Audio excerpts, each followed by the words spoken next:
Perhaps locally low 20s down here, but much fresher. You can see 10, 11 Celsius there in the northwest. This weather front very slow moving into Tuesday across central parts of the UK, thick enough for some rain. Hot and humid to the southeast of this, again 35 Celsius possible. To the northwest, fresher but drier with sunny spells across Northern Ireland and Scotland. And generally for everyone, winds will be light. In the sunshine, as I mentioned, strong UV this time of year, 34 or 35 Celsius possible.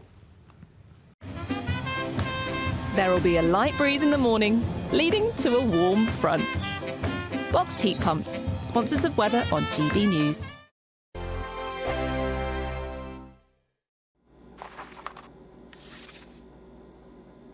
Crash Law 24 sponsors GB News Traffic and Travel Report. Good morning, this is the latest AI travel news from GBNews.com. On the M80, southbound at Junction 6, a road traffic incident is restricting lane 2. Motorists should exercise caution and anticipate extended travel times. Meanwhile, the A48M westbound between Pound Hill Overbridge and M4 Junction 29A at St Mellons is closed for maintenance, with diversions in place.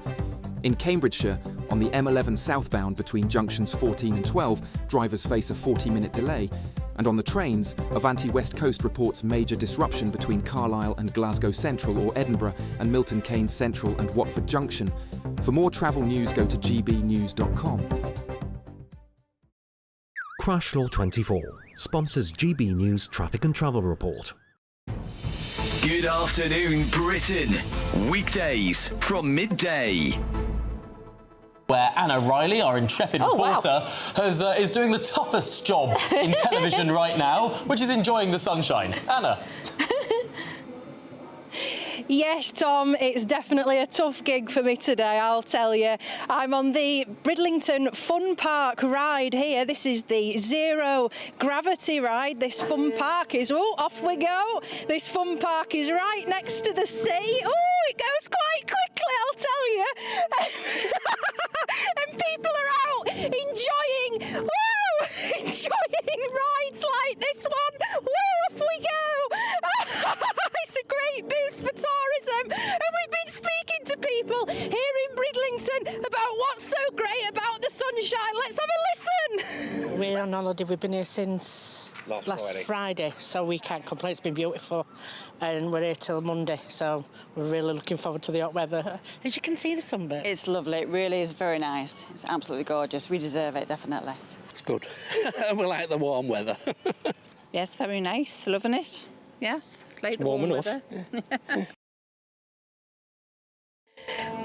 Woo! Well, this ride is showing no signs of stopping, and neither is the sunshine. We're getting that heat wave at the weekend. Enjoy the weather and enjoy fun rides like this one. Get to Bridlington and get to the fun park. Woo! Oh my gosh! Absolute bravo, Anna Riley. What an incredible piece of television. I hope they let you off at some point. I thought they'd only do it once or twice. Bless her. GB News, the People's Channel.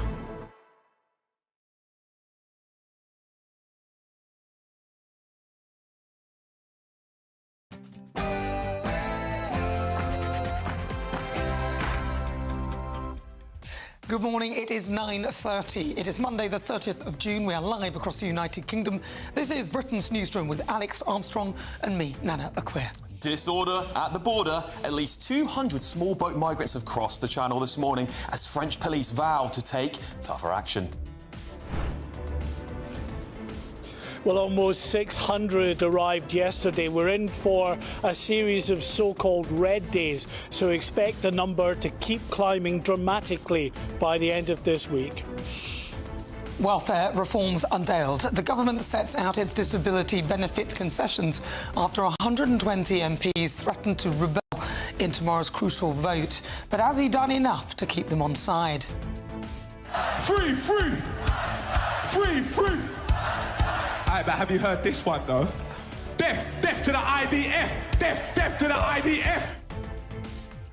Well, yeah, the Prime Minister condemns UK punk duo Bob Vylan for appalling hate speech at Glastonbury as the BBC is slammed for not pulling the plug on the performance.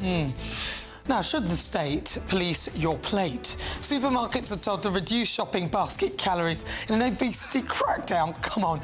Is it anyone's business how many biscuits you eat? Definitely not. Heat wave hits Britain. Temperatures could hit a 34-degree record today, making the UK warmer than Jamaica. Get that. I know. Mexico and Barbados included in that too. Did you manage to get any sleep last night? I didn't. I don't know about you, Nana. Did you? I love the heat. We do love to be beside the seaside. Welcome to sunny Scarborough, where people are here basking in this gorgeous weather. We'll be speaking to people soon about what their plans are for this hot temperatures.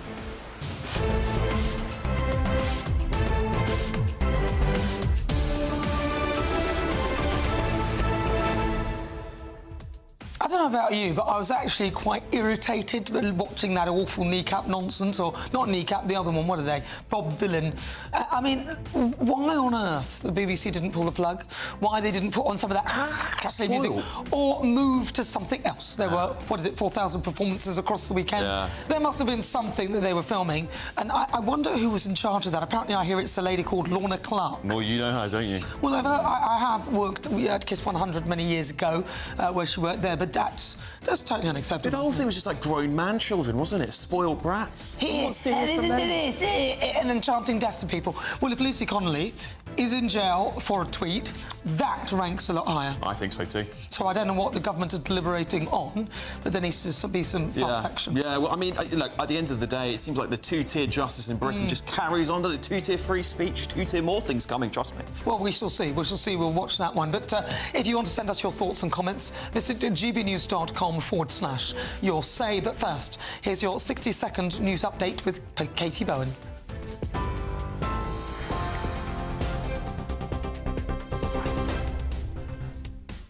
Good morning. The headlines at 9:33.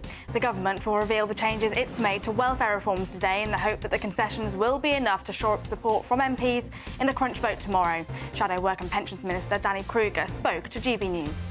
We want to see the benefit bill actually come down over time, and we want to see growth in jobs, and we don't want to see new tax rises. If the government can commit to those three conditions, then we'd be prepared to support them in the bill tomorrow, but it doesn't look like that's going to happen. Elsewhere, the Prime Minister says there's no excuse for what he called appalling hate speech after anti-Israeli chants were made on stage at Glastonbury this weekend. The UK-US trade deal comes into effect today as British car and aerospace manufacturers are set to benefit from major tariff reductions when exporting to America. Temperatures are expected to hit 34 degrees Celsius today, with an amber heat health alert in place for large parts of the country. And the world's oldest and most prestigious Grand Slam tennis tournament, Wimbledon, gets underway today, with fans queuing since the early hours to try and secure tickets. Those are the headlines for now. More news at the top of the hour. For the very latest GB News direct to your smartphone, sign up to News Alerts by scanning the QR code or go to gbnews.com/alerts.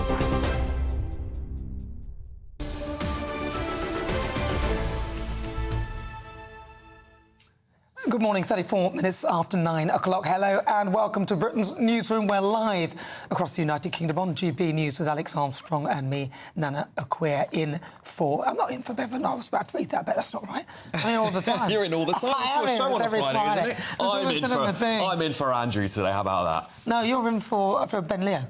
Oh, that's right. Well, yeah, technically I would be, wouldn't I? Yeah, Ben Leo, or Banana, as we like to call it. Banana. We'll have to make one up for us. But what were your views? I mean, what did you think when you watched that kneecap? Not kneecap, I keep calling them that, but they're just as bad. I just think, Bob Villain, I just think that they are so spoiled and so self-righteous that they think that people want to hear what they think. Ricky Gervais put out a fantastic tweet. It was back off his awards ceremony in the Oscars, where he was basically saying, should I host a music award ceremony next and just tell them all, no one cares what you think. You're just entitled spoiled brats, which they are. But it's not even so much, yes, I agree with that, but the fact that the audience carried on and kind of joined in, maybe they're on stuff because obviously it's a weekend festival, they've been drinking and whatever they've been doing, But the BBC continued to broadcast that. And it wasn't just those chants. There was From the River to the Sea, there's Free Palestine, there was all the other bits and pieces that people often deem as anti-Semitic or deeply offensive. And I'm wondering if you're Jewish or if you are from Israel and you're there, how you would feel about that, because that would be an unsafe environment for you, surely. Well, I mean, do you remember the October 7th attack happened at a music festival in Israel, didn't it? Yeah. So, you know, it's just shameful all round, shameful, and a complete lack of awareness. I think these people are jumping on a bandwagon. They want to get famous. They probably knew things like this would happen as a result of it. I mean, I frankly, I'm so sick of it. I mean, we were here on Saturday when that news broke. I was just like, I'm bored of hearing these people. I'm so sick to death of it. Well, the BBC would have known about this band because there is history of their association with the band. Let me just remind you of what they did, if you need any reminding. It's extremely irritating. Free, free! Free, free! Alright, but have you heard this one, though? Death, death to the IDF! Death, death to the IDF! Death, death to the IDF! Death, death to the IDF! I mean, honestly, I mean, it just boils my blood hearing that stuff. And he also, in that same act, I think he said something like, people want their country back? Oh, you can't have that. Yeah, stuff there's like a that song as well. that they've got about having your country back. Oh, you can't have it back. F you, apologies for that if anyone's offended, but you know what that's meant to be. Yeah. Obviously, well, you know. Just insulting to the whole country, insulting, really, and then isn't it? people joining in, and it's like a lot of these people... mostly white, middle class. You have to be quite wealthy to be able to afford the tickets in the first place. Would never have been affected by any of the atrocities that happened, or possibly don't have any real connections to these, I would say that, looking at the majority of the crowd. And I just think that it's just absolutely pathetic. And the irony that it happened in a music festival, if something, God forbid, were to like that to happen there, what would they do? Yeah, surrounded by a very secure border wall, weren't they? Ironically, despite claiming that they want open borders and things like that. But anyway. Well, you know, I don't know. I think the BBC need to have a good hard look at themselves. And all they did was put a slate up saying, oh, well, some of the things you may hear will be a little bit offensive. You see, they don't have to. They have their own complaints procedure. They do. And eventually, maybe they'll be referred to Ofcom, maybe not. But it's absolutely disgraceful. It really is, yeah. I mean, I think the British public in general are sick of hearing it every single weekend on the streets, in music festivals. You can't escape it anymore, can you? And I think it's going to do the exact opposite to what these pro-Palestine people think they want it to do. It's like a bit of brainwashing. I think eventually they think it's going to get through. No, it won't. October the 7th was abhorrent. And the idea for protecting their people. And I think I didn't hear any free the hostages or any awful things towards Hamas. No. It was the IDF trying to protect their own people, quite right. Honestly. Well said, Nana. But, of course, today is the hottest day, apparently, of the year. The UK and French border patrols are braced for large numbers of small boat migrants crossing the Channel. Yeah, French police have promised a tougher approach on the crisis, where they'll begin pushing migrant boats back to the shore if they're still in shallow water. 200 small boats have already crossed this morning. Wow. Well, we're joined by Home and Security editor Mark White, who is currently in Dover. Mark, what more can you tell us? Well, things certainly hotting up here, there's no doubt about it. As we speak, there are 4 more small boats in the English Channel attempting to make it to UK waters, making slow progress, and that's probably because they are weighed down with migrants. The boats that we saw coming in here yesterday had more than 70 migrants per boat. Just under 600 migrants in total came across yesterday, and that has pushed the number of migrants who crossed the Channel so far this year to 20,000, to more than 19,000. And we may now hit that 20,000 figure by sometime on Tuesday with the way things are going. And that would be very significant because actually, for the whole of last year, the total was 36,000, which was, of course, bad enough, but we're already at 20,000. We're not even into the supposed hottest, flattest calm months of the year, which come obviously in July, August, September, even into October, where very significant numbers of migrants will cross. So there is no doubt this is a very significant crisis that the Prime Minister is grappling with. We know that the French President, Emmanuel Macron, will be in London next week for his state visit, at which we're expected the government to announce this new deal with the French that would be some sort of a returns deal. The exact detail of it we still really have to learn, but it's supposedly a one-in, one-out policy. Critics saying that how on earth is that a deterrent when you're still going to take as many migrants into the country as would have come by small boat anyway? Yeah, Mark, the records have been smashed this year so far. Obviously, Keir Starmer's still banging on about smashing the gangs. This is just yet another fallacy, this new stuff. The French police are supposedly going to be using tear gas to push migrants away from using the small boats, but it's not going to stop them. Is it really? Let's face it. Well, it'll delay them. That's about all it will really do, if we're honest here. We did get an admission in recent weeks from the Prime Minister that the situation in the Channel was deteriorating, a real obvious statement there, a kind of statement of the basic facts that anybody can see for themselves, with the numbers arriving, as you say, at record levels.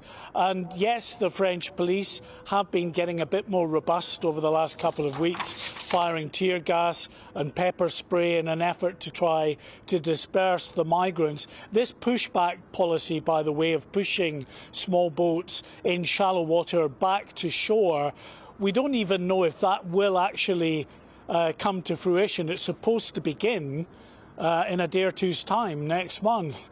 But the problem is there is a legal challenge in the French courts, just like the UK faced multiple challenges over its Rwanda scheme. Well, the pushback policy is being challenged in the French courts. So that might delay things. It might scupper that plan altogether. And all of the while, the migrants keep on coming. And even if the pushback policy was enacted and was successful, what is it really going to do except disperse all of those migrants back into the dunes, back into the camps? They'll meet up again with the people smugglers and they'll try another day until they eventually get over to the UK. Yeah, not looking great for Keir Starmer, is it now? No. Mark White, thank you very much. We'll be coming back and finding out more about the situation. That's Mark White. He's our home and security editor in Dover.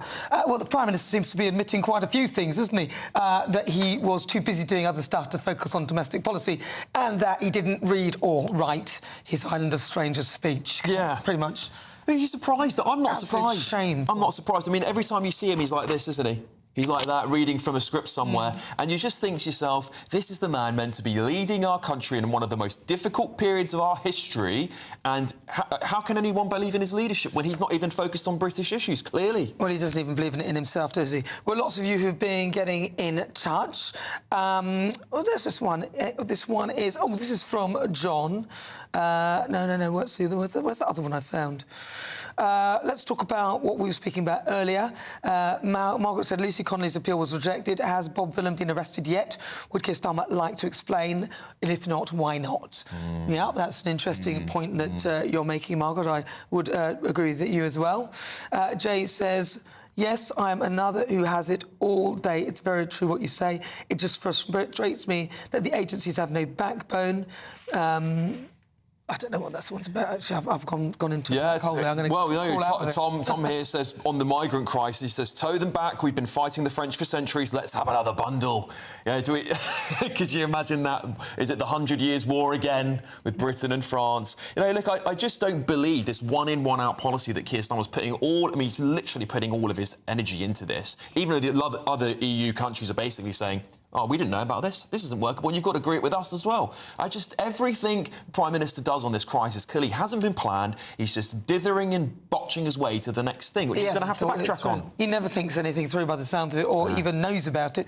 But I have to admit, somebody's podcast who I've been listening to and interviews Dominic Cummings, and I'm not promoting him in any way, shape or form, but what he does do is lift the lid on the way Westminster operates. Yes. And I would say that it is quite fascinating to hear how little power the ministers have, and that's all due to the civil service. I mean, that was his take on it anyway. But Joanna from Somerset says, watch the number of children increase on the boats if the French start using tear gas. Interesting. Well, stay with us. 45 minutes after 9 o'clock still to come. Would your local supermarket be pressurising you into cutting your calorie intake? I don't know about that. Up next, a heat bomb hits Europe, and Britain is feeling the effects as temperatures could reach over 34 degrees today. But if you are in search of some holiday sun, here's the forecast for some top European destinations.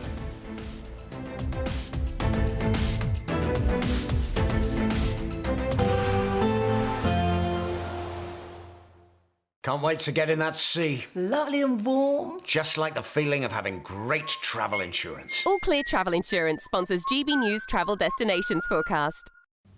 Temperatures remain above average across much of Europe over the next few days. Plenty of sunshine to come as well, but sunshine's not everywhere. Cloudier skies for parts of Madeira down into the Canary Islands. 1 or 2 light showers are possible, but much of the Mediterranean will be sunny, though some thunderstorms possible across the Alps on Tuesday afternoon. 1 or 2 showers for eastern Greece into Turkey, but otherwise plenty of hot sunshine, and there's very little change over the next few days. Temperatures above average. All Clear Travel Insurance sponsors GB News Travel Destinations forecast. In the GB Newsroom, we bring you the news as it happens. With our team of dedicated journalists across the UK, we're ready to keep you up to date with what's happening every half an hour, every single day. Bulletins here on GB News, the People's Channel, Britain's news channel. Good afternoon, Britain. Weekdays from midday. Now imagine this. You spend your entire life dreaming of public service. You work your way up to become the Director of Public Prosecutions. You then become a Member of Parliament, and just next to your constituency is a world-famous museum hosting I'm imagining it, Tom. waxworks of famous figures, and you think, you dream that one day you will be featured in this mausoleum, for want of a better word. You become Prime Minister and you think, now, finally, my waxwork will be on display at the world-famous Madame Tussauds. And then they say no. And then you find out that Theresa May has one. Oh. Yes, so Madame Tussauds, there's Theresa May. There she is in her suit. Yeah, she was always one for colourful outfits. Theresa May has a waxwork there, so does Boris Johnson, of course. It's reasonable to expect the Prime Minister would have thought that he would join the likes of David Cameron, Theresa May and Boris Johnson with a waxwork. Winston Churchill. Yeah. Winston Churchill has one. Harold Macmillan apparently was previously displayed. Tony Blair. Of course. Tony Blair, of course. But apparently, so Madame Tussauds can't be sure that he'll still be relevant in 5 years' time. That's the reason. Is that why they've said it? No. They can't be sure, so they don't want to put the money into it, presumably. Wow. I could imagine Keir Starmer commissioning his own. And yet, Lord Salisbury had a waxwork, the Marquis of Salisbury, Harold Macmillan, and David Lloyd George, of course. But the Prime Minister of the United Kingdom of Great Britain and Northern Ireland... Think about this. ...does not have a waxwork because he's not relevant. A spokesperson told the Metro, we have no current plans to make a figure of the British Prime Minister. GB News, the People's Channel. At GB News, we love to hear from you, our loyal community. So drop us a line at gbnews.com/yoursay. There you can talk to each other and also to the presenters live on air. gbnews.com/yoursay, because GB News is your channel, Britain's news channel. No matter the state it's in, this is our nation. Join me, Jacob Rees-Mogg, for a genuine, honest discussion on where we have been, where we are going, and where we are with the people who set the direction. That's State of the Nation every Monday and Tuesday at 8 o'clock, only on GB News, the People's Channel. He's not just a presenter, he's an award-winning television icon. A household name for decades, from GMTV to This Morning, and now waking up Britain on GB News Breakfast. Join Eamon Holmes, TV royalty and multiple Trick Award winner, as we bring you the news that matters. This isn't just breakfast TV, this is GB News Breakfast. Every morning from 6 a.m. on GB News.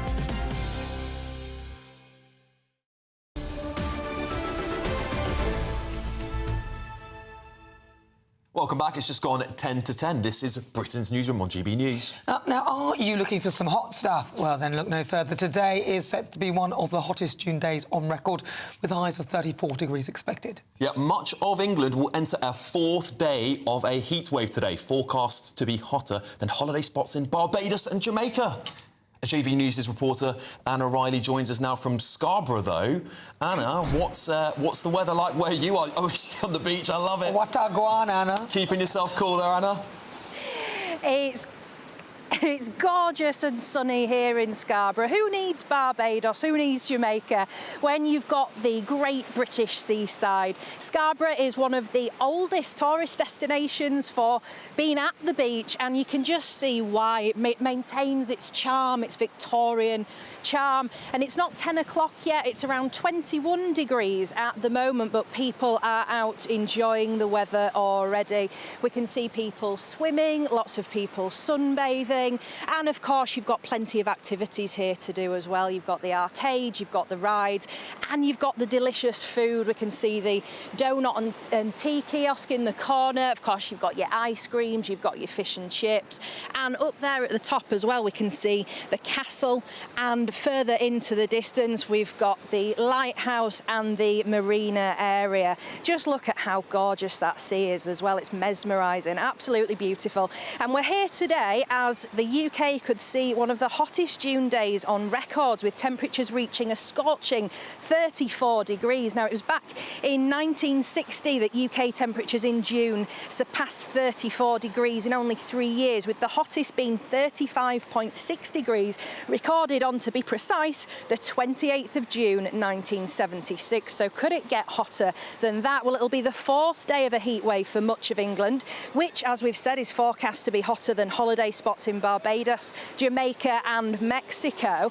There's an amber health heat alert that came into force on Friday. That was the second in 2 weeks. That alert covers London, the East Midlands, the South East and the East of England. It lasts until 6 o'clock tomorrow evening. And the UK Health Security Agency also issued a yellow alert for Yorkshire and the Humber, where we are now, as well as the West Midlands for the same period, warning of significant impacts on health and social care services. But it's that typical advice when we get the warm weather: keep hydrated, make sure you've got your sun cream on, your sunglasses, your sun hat if you need one, but come and enjoy the beach if you can, if you don't have to be at work or be at school. You can just see someone there as well, paddle boarding there out in the distance. It's certainly a good way to keep cool. And days like this are great for coastal economies like this one here in Scarborough. A great boost for tourism. And yeah, so if you're in the area, come and pop down, have a paddleboard and enjoy this gorgeous beach. All right, thank you very much, Anna Riley. Cracking, my dad, I remember him saying to me, Nana, when I stood close to that, he said, I've seen people have been swept into the sea from there. Do you know, he was right, it happened to me in bet Lavinia. it did. Oh, it did. We'll see you after the weather. Expect a warm front, moving from the kitchen right through to the rest of the house. Boxed Boilers, sponsors of weather on GB News. Hello there, good morning. Welcome to your latest GB News weather forecast. It's a northwest-southeast split across the UK today. Some heavy rain pushing in across Northern Ireland and Scotland, but elsewhere it's generally dry with some sunny spells. This morning we do have thicker cloud already across Northern Ireland into Scotland, some western fringes of England and Wales as well. Rain moving in across Northern Ireland, western Scotland as we move through into the afternoon. Some of this could be heavy at times, but plenty of sunshine further south and east, particularly across central southeastern parts of England and Wales. And here temperatures reaching around 34, possibly even 35 Celsius, a little fresher further north and west. Temperatures the high teens to low 20s. In any sunshine, still around 24 or 25 Celsius. This evening time, we zoom into Scotland. We've got some heavy rain pushing eastwards across northern and western parts. There could be some localised disruption as we move through the evening rush hour. Some of that heavy rain also extending into Northern Ireland. Temperatures generally the high teens to low 20s. Plenty of sunshine, though, across England and Wales. The heat of the afternoon into the evening could spark 1 or 2 heavy showers, but most of us will stay dry. Perhaps still a little low cloud around some western coasts. And then through the evening and overnight, this weather front just slowly pushes its way southeastwards, though starts to fizzle out. Some fresher air behind it across Scotland and Northern Ireland overnight, staying warm and humid further southeast across England and Wales. Temperatures remaining in the high teens, perhaps locally low 20s down here, but much fresher. You can see 10, 11 Celsius there in the northwest. This weather front very slow moving into Tuesday across central parts of the UK, thick enough for some rain. Hot and humid to the southeast of this, again 35 Celsius possible. To the northwest, fresher but drier with sunny spells across Northern Ireland and Scotland. And generally for everyone, winds will be light. In the sunshine, as I mentioned, strong UV this time of year, 34 or 35 Celsius possible. A positive outlook through the night will power through to a bright day ahead. Boxed Home Battery Storage, sponsors of weather on GB News.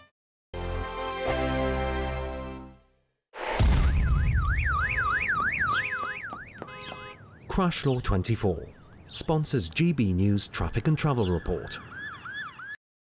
Good morning. This is the latest AI travel news from gbnews.com.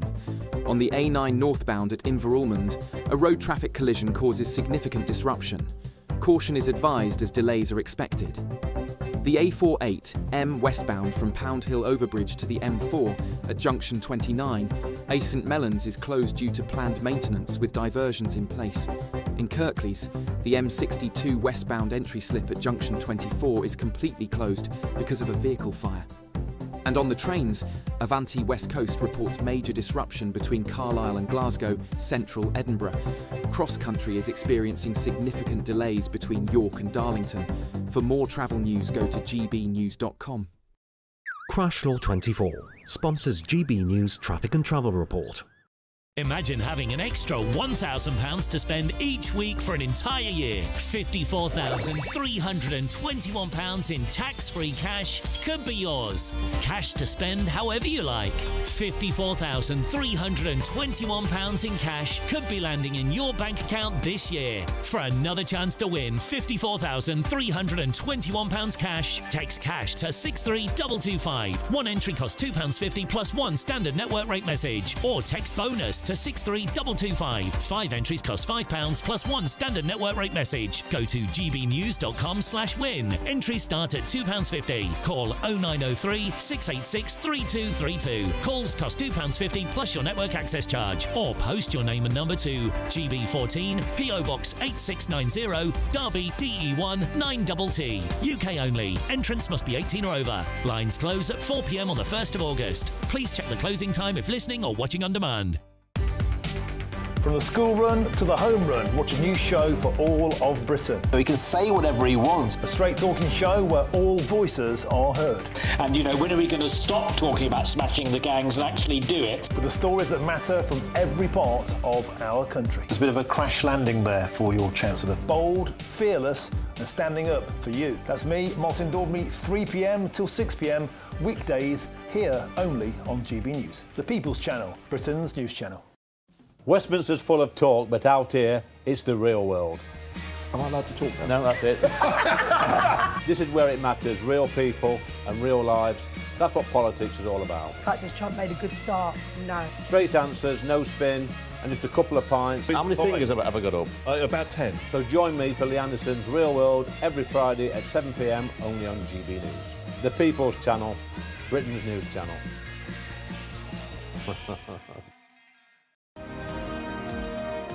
To all of you who voted for GB News to win at the Trick Awards for the 3rd year in a row. So thank you so much for voting for us. First, and hopefully there'll be a few more to come down the line. say thank you, thank you, thank you. It's because of you that we're proud to be the People's Channel. It's because of you that we are Britain's news channel.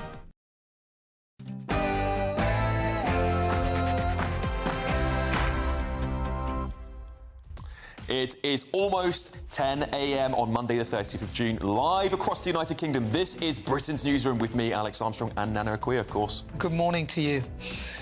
Disorder at the border. At least 200 small boat migrants have crossed the channel this morning as French police vow to take tougher action. It remains to be seen. Welfare reforms unveiled. The government sets out its disability benefit concessions after 120 MPs threatened to rebel in tomorrow's crucial vote. But has the Prime Minister done enough to keep them on side? We are hours away from seeing the detail of this embarrassing U-turn of the Prime Minister. Will it be enough, though, to win round those rebels? How big might this rebellion be tomorrow night? Free, free! Free, free! But have you heard this one, though? Death, death to the IDF! Death, death to the IDF! Absolutely disgraceful. The Prime Minister condemns UK punk duo Bob Vylan for appalling hate speech at Glastonbury, as the BBC is slammed for not pulling the plug on the performance. Yep, it's roasting here in the UK. Temperatures could hit a record 34 degrees today, making the UK warmer than Jamaica, Mexico and even Barbados. Anna Riley is in Scarbados, though. It's the fourth day of a heat wave for many people in England. We're here in sunny Scarborough, seeing how people are enjoying this warm weather. Could it be the hottest start to Wimbledon ever? Thousands of tennis fans are making their way to the world's oldest tournament. Yeah, it promises to be the hottest ever opening day at Wimbledon, with over 10,000 people not being put off by the hot weather. They've made their way down here, but will they all make it inside the venue? I'll have more later. Yeah, and should the state police your plate? Well, supermarkets are told to reduce shopping basket calories in an obesity crackdown.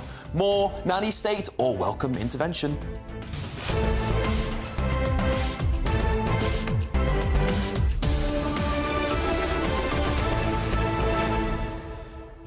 You see, this is what really irritates me, where they're going to police your plate. So what will happen is some of the food manufacturers will kind of get around it by reducing the calories, by putting some weird neurotoxic, sweety, saccharine things in there to exchange that instead of sugar, because certain people can't, resist eating too much. And so that means people like you and I, who can resist, have to eat rubbish. Yeah, or they make things so small that you can't eat, and they still whack the prices up, don't they? So Freddo, that used to be a bit bigger, tiny now, still a quid. It used to be 50p, didn't it? 20p. Unpoliceable, nonsense, and another ridiculous suggestion.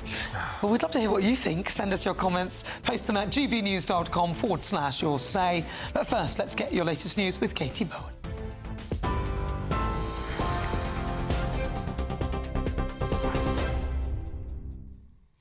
Nana, Alex, thank you and good morning. The headlines at 3 minutes past 10.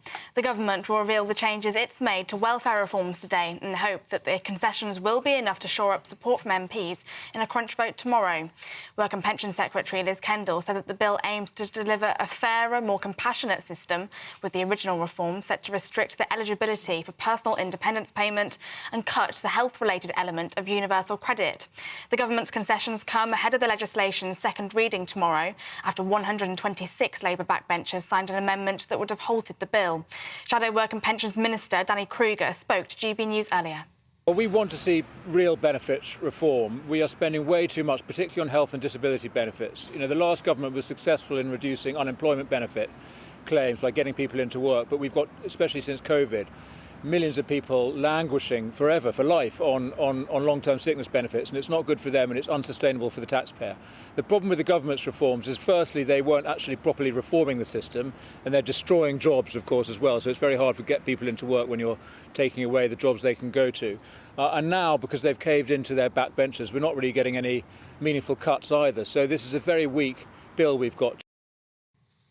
Elsewhere, the Prime Minister says there is no excuse for what he called appalling hate speech after anti-Israeli chants were made on stage at Glastonbury.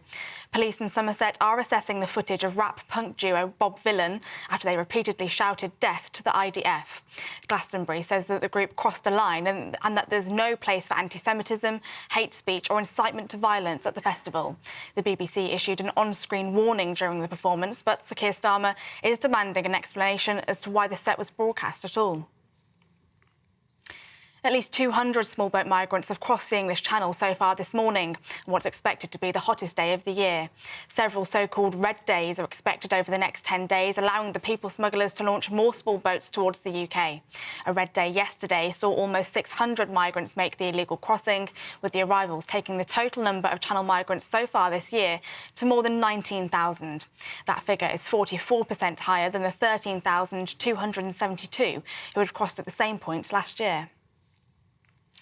The UK-US trade deal comes into effect today as British car and aerospace manufacturers are set to benefit from major tariff reductions when exporting to America. Car export tariffs have been reduced from 27.5% to 10%, and the aerospace sector has seen the removal of 10% tariffs on goods such as engines and aircraft parts. The cuts are hoped to save manufacturers hundreds of millions of pounds each year.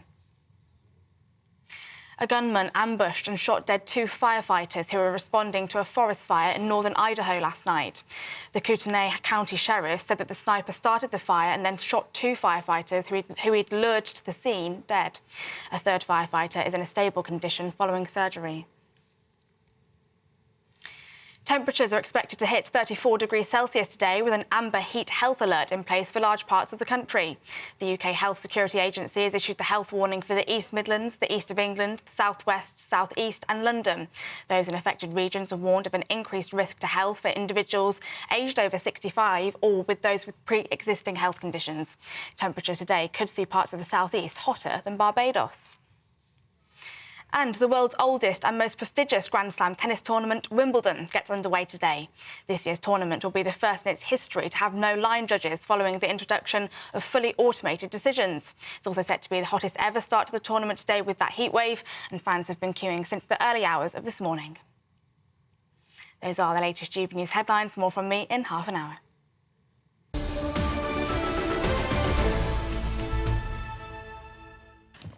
Hello and welcome. This is Britain's Newsroom. We're live across the United Kingdom on GB News with Alex Armstrong and me, Nana Aquia. Right, let's see what lots of you have been saying. Lots of you have been getting in touch with your messages. I've got some here, actually. I've got some here, yeah.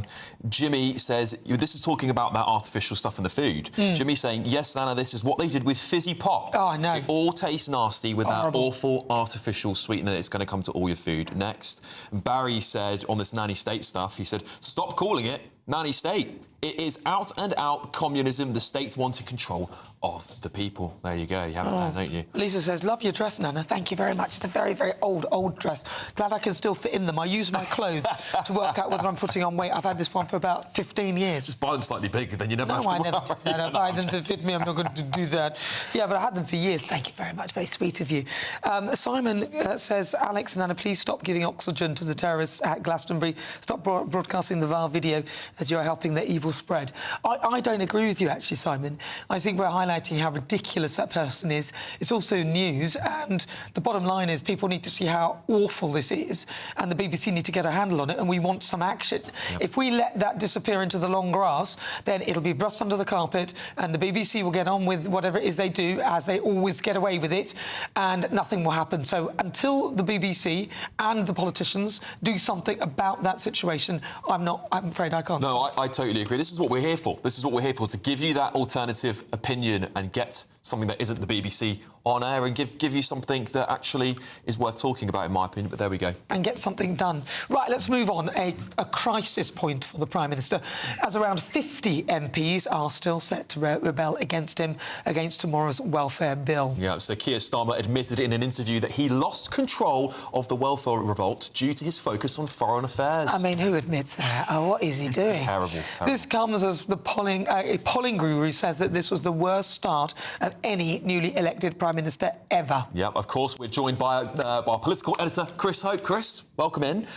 This is still bad news for Keir Starmer. 50 MPs Yeah. Pretty severe still. Yeah, a year in. Let's go back a few days. This government was trying to cut £5 billion off our ballooning welfare bill, set to hit maybe £100 billion by the end of the decade. They've now dropped £3 billion of those cuts. £2 billion cuts remain. How long will they survive for? Stephen Timms, who's the pensions minister, he's publishing a document today to look further at how they're going to administer those cuts. The feeling in the party, it looks like they may try and remove them altogether. We can't have so many people not working and being paid not to work by the state. We need people in work. We need to get productivity going, pay for all the things we care about, all the holes in the road and the hostile waiting list, and so it goes on. And we'll hear more from Liz Kendall, the Welfare Secretary, later, live on GB News. Well, it's the right direction, but the way it would have worked would have caught some of the people who desperately need it. So I think that was the issue with it. Yes, they're doing it in the future, not now. So the change are going to be is in future claimants won't be allowed to claim it, and they will be tougher tying up the PIP rules. That's a two-tier PIP system, is it not? Yes.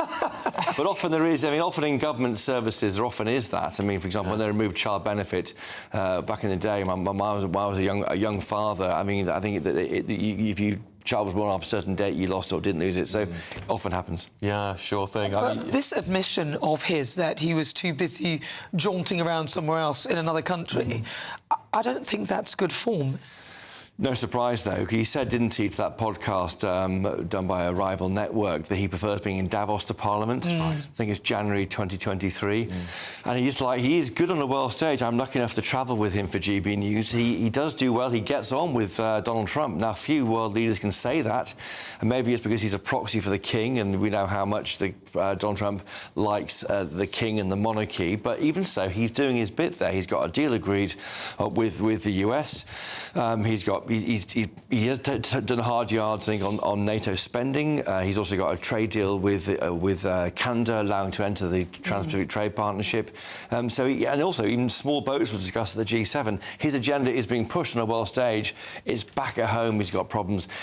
I couldn't believe I heard an interview late last week from a 2024 elected Labour MP. They hadn't spoken to Keir Starmer at all. Yeah, I hear this. Since he became leader. I find that extraordinary. I hear that a lot from many of them. Yes, it is extraordinary, because when you have this huge number of people coming in, you're the leader. Your job is that they have your future in their hands. I mean, if more than 81 Labour MPs vote to get rid of Keir Starmer or have a vote of no confidence, that will happen. Yeah. And if 40 or 50 vote against him tomorrow, it damages their authority in a week when they should be celebrating, and I mean celebrating, 12 months of this Labour government. But it's not dissimilar to the Tories, though, because I remember speaking to people who've never, ever spoken to Boris Johnson before, people who've never, ever spoken to... That's also bad, Nana. And these, well, they were a disaster, but that's what I'm saying. Yeah. It's not dissimilar, they're all useless. But what about the island of strange? Now, that was pretty much the only decent thing, in my view, that he said that was relatable to the British public. Yeah. But it turns out that he didn't write it, which...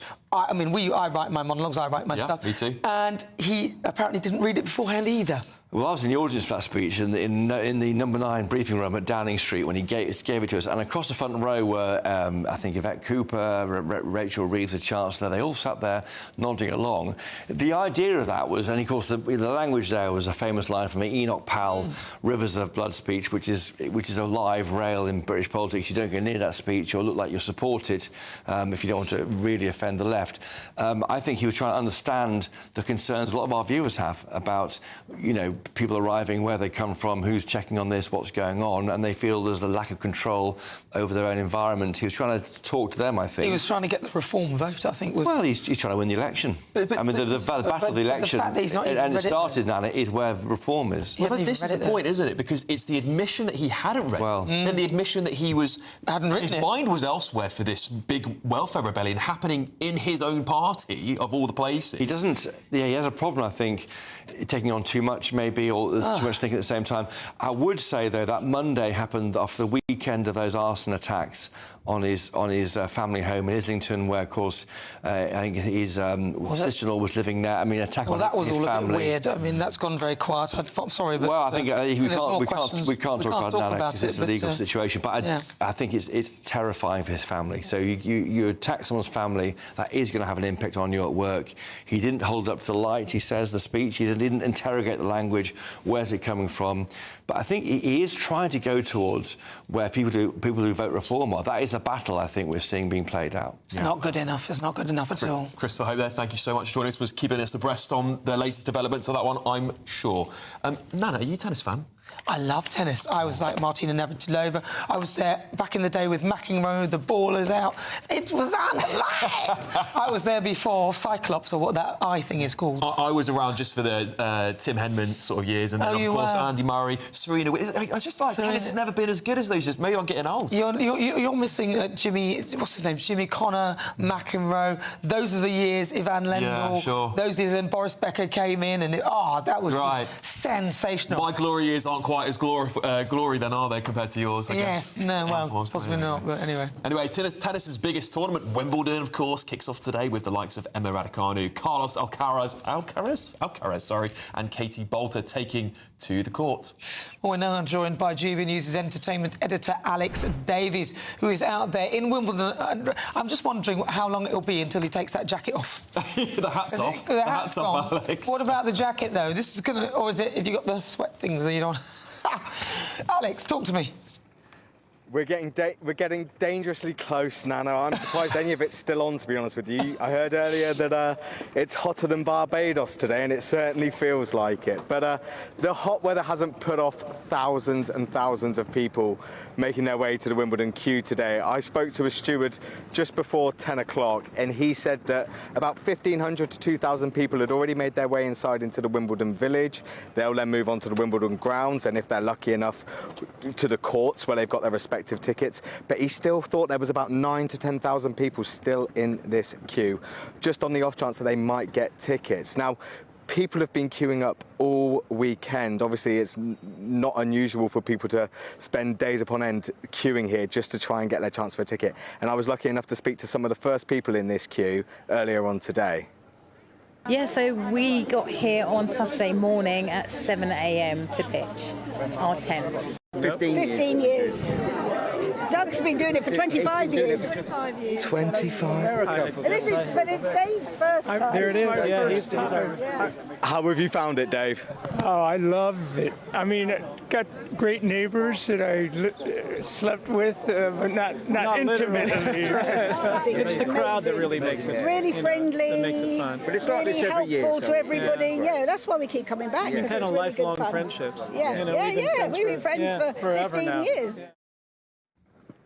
Yes, and the sentiment that those guys said there, the fact that it was really friendly, there was a lovely atmosphere, is one that has been repeated by so many people here today. Like I say, there's been a few precautions put in place because it is incredibly hot. There was a warning on the Wimbledon website earlier saying, you know, be prepared.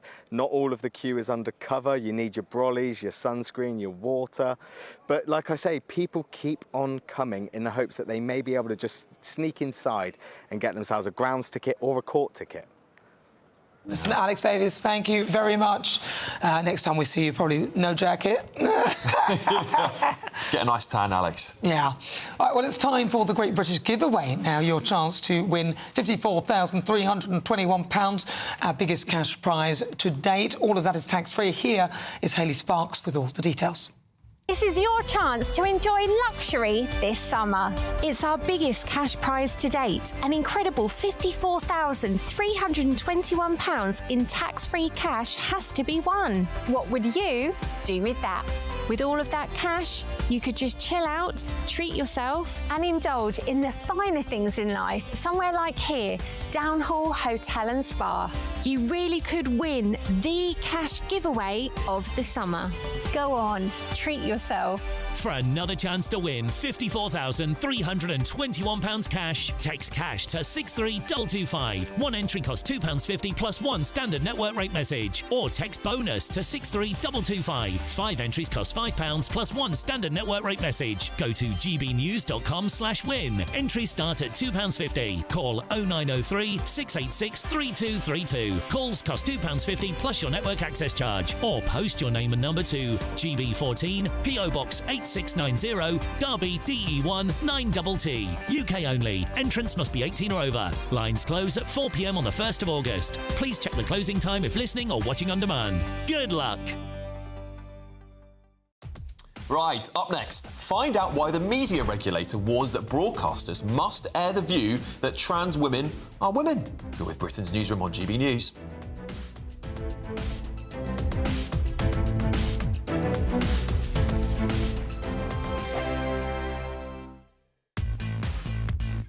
Five hosts, 5 opinions, 5 fearless debates, 5 unfiltered takes on the day's news. 5 reasons not to be anywhere else on Saturday night. This is the Saturday 5. You got me. You got me good there. Britain's biggest Saturday night TV show. It's not a bad brand. Yeah. Uncensored. Very, very, very easy tonight. On the unpredictable. What does she say? Can you translate it for us? And always entertaining. And how can a country go from being led by William Wallace Saturday nights from 6 p.m. only on GB News, the People's Channel. Britain's news channel. You're going to want to stay tuned, trust me. GB News Breakfast. Every day from 6 a.m. Vegetarians now have a greater desire to wield power more than their meat-eating counterparts. I mean, you like a sausage, don't you, Big Ins? I like a sausage, but I have gone off meat per se, funnily enough, as I'm getting older. I think there are, it takes a lot of eating a piece of meat, if you pardon the expression. And the older you get, the more you find that it takes a lot of meat. Yeah, exactly. Yeah. I must admit, I have more of a conscience about eating meat as I get older. Yeah. And that's a fondness of animals brings that. And if you ever go on Instagram and you look at cows and horses and pigs, they're wonderful. They're all affectionate and incredible. Gorgeous. Yeah. And there we are, putting it into our mouths and eating it. What do you think about the move to enforce vegetarianism on people, though? Because especially in schools and some universities, there's this trend for Meat-Free Monday, where there's this enforced absence of meat on children. I think it's ridiculous. Let kids do what they want, to be honest with. Within reason, obviously, a healthy diet, da-da-da-da-da. But no, I think, I don't eat meat, the husband eats meat. It's not an issue. Eat what you want.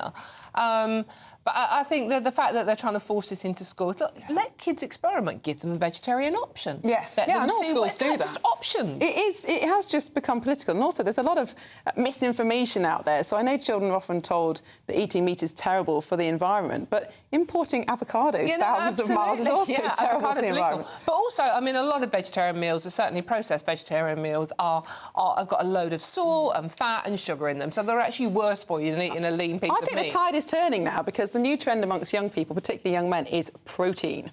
Chicken, breasts, tuna. That's the new trend, to get as much protein in them as possible. It's very difficult to do when you're vegetarian. GB News, the People's Channel. What is the state of our economy? What is the state of our National Health Service? What is the state of our schools? What on earth is going on? Understanding Britain means understanding the state we are in. This is State of the Nation with me, Matt Goodwin, Wednesdays, Thursdays and Fridays from 8 p.m. on GB News.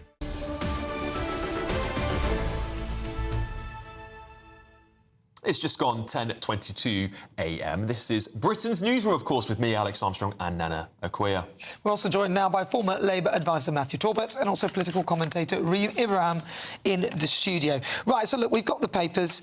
Let's start with the Prime Minister, who defends the U-turn on welfare because, of course, he was busy doing other stuff elsewhere. Who wants to go first with this? Well, I can start off. I mean, I think it's really interesting when thinking about what the Labour government have been trying to do in comparison to what previous governments have been trying to do when it comes to welfare. I mean, we've got huge numbers of people on out-of-work benefits, a tenth of the adult working population on long-term sickness benefits. This policy initially was only a drop in the bucket in comparison to the wider context of things.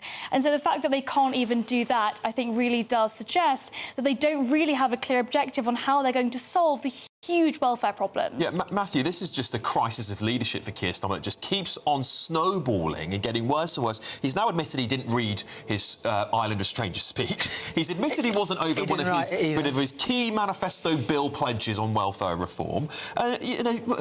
Labour backbenchers must be thinking, I don't even know the bloke, I've never met him. He doesn't read his speeches. What is going on in number 10? What is going on in number 10, indeed. I think on a human level, if you've just had your house set on fire and your sister-in-law could have died, I understand why you'd be distracted. Unfortunately, we elect people and expect them to be more than human, and you've got to take the mantle on, unfortunately. at the bare minimum, you've got to know what you're saying. I think with the welfare stuff, I think any sensible Labour person would admit the welfare bill is bloated. I think Wes Streeting has said, and I would agree, that there is an element potentially of overdiagnosis and quick diagnosis of particularly mental health issues.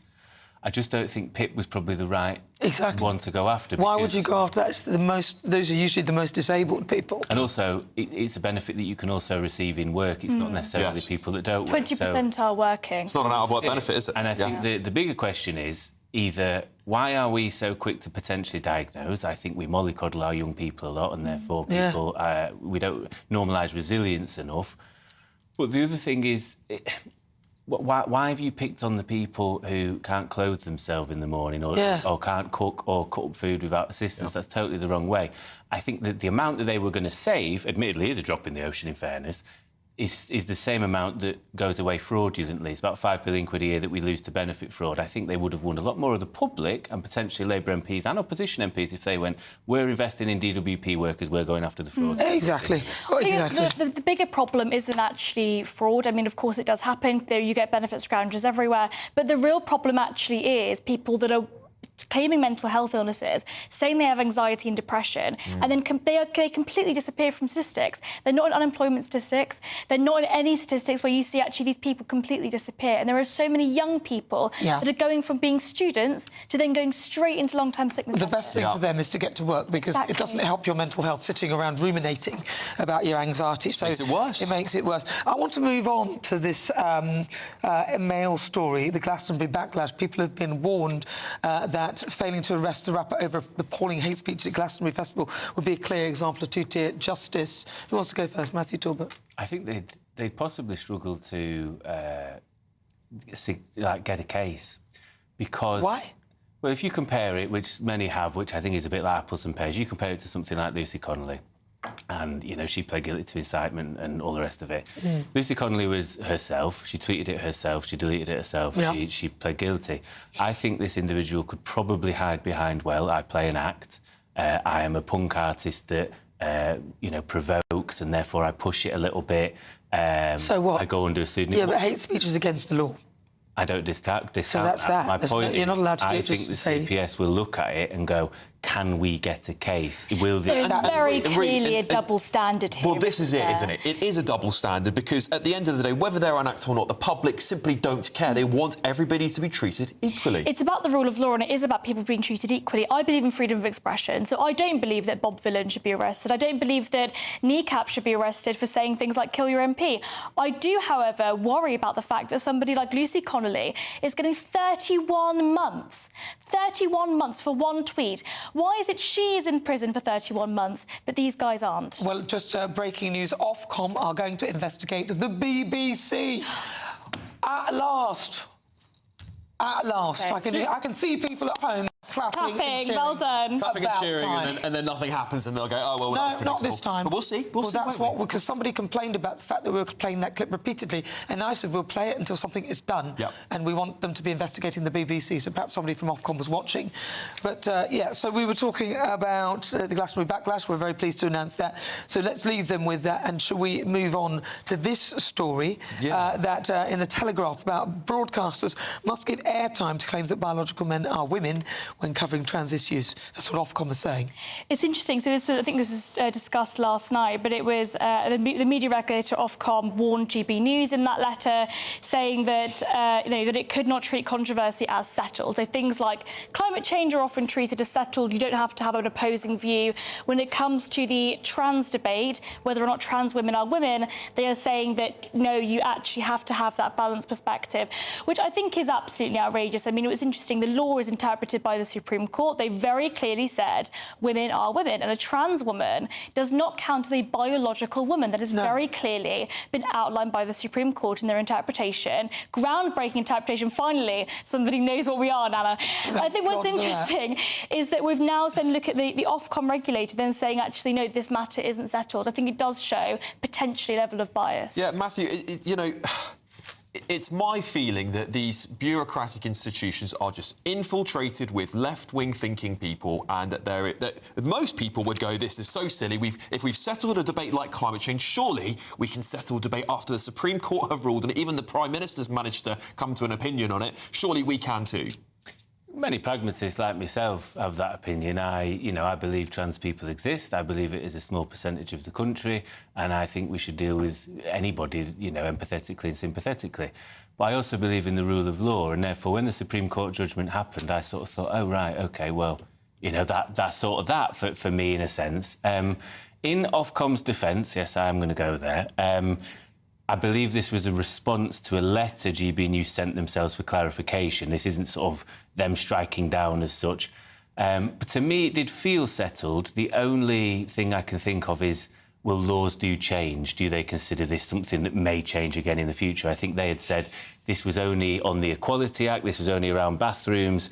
The broader debate on what a woman is still ongoing, apparently, and that's I believe, there. Only ongoing is the interpretation of the Equality Act. That's the point. It wasn't a change in legislation. It was the Supreme Court interpreting existing legislation. Yeah, it was, yeah. You can't say, fundamentally this is about what a woman is, interpreting it in one piece of legislation, but somehow, outrageously outside of that has no bearing. What this says is that women are women, and in terms of the law, you are a biological woman if you are born a biological female, and that is it. It's very difficult for me to be forced to say what I don't believe. No. Yeah. To be forced then to find somebody who believes the other thing, which we always do on GB News anyway, so we make an absolute effort to find the other side of the story, and I think we do it better than most of the other broadcasters anyway.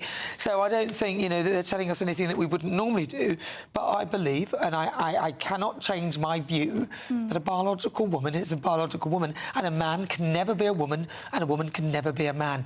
That is my view that I'm 100% entitled to. But I understand that we need to find somebody who believes differently. But we do that all the time here on TV. We do. Anyway. Very good at it. Open discussion.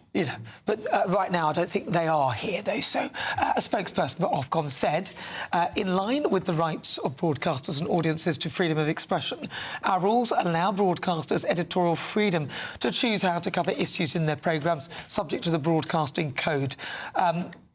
Our assessment of whether content complies with the broadcasting code is always fact-specific and takes into account all relevant contextual factors, requiring nuanced decision-making and not a one-size-fits-all approach.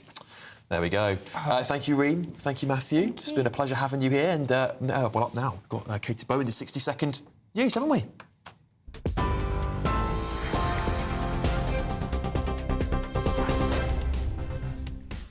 Good morning. The headlines at 10:32. The government will reveal the changes it's made to welfare reforms today in the hope that the concessions will be enough to shore up support from MPs in the crunch vote tomorrow. Shadow Work and Pensions Minister Danny Kruger spoke to GB News. We want to see the benefit bill actually come down over time, and we want to see growth in jobs, and we don't want to see new tax rises. If the government can commit to those three conditions, then we'd be prepared to support them in the bill tomorrow, but it doesn't look like that's going to happen. Elsewhere, the Prime Minister says there's no excuse for what he called appalling hate speech after anti-Israeli chants were made on stage at Glastonbury this weekend. It's now being reported that Ofcom is investigating the BBC over the broadcast. At least 200 small boat migrants have crossed the English Channel so far this morning, as arrivals yesterday brought the total for the year so far to more than 19,000. Temperatures are expected to hit 34 degrees Celsius today, with an amber heat health alert in place for large parts of the country. And the world's oldest Grand Slam tennis tournament, Wimbledon, gets underway today, with fans queuing since the early hours to secure tickets. Those are the headlines for now. More news at the top of the hour. For the very latest GB News direct to your smartphone, sign up to News Alerts by scanning the QR code or go to gbnews.com/alerts.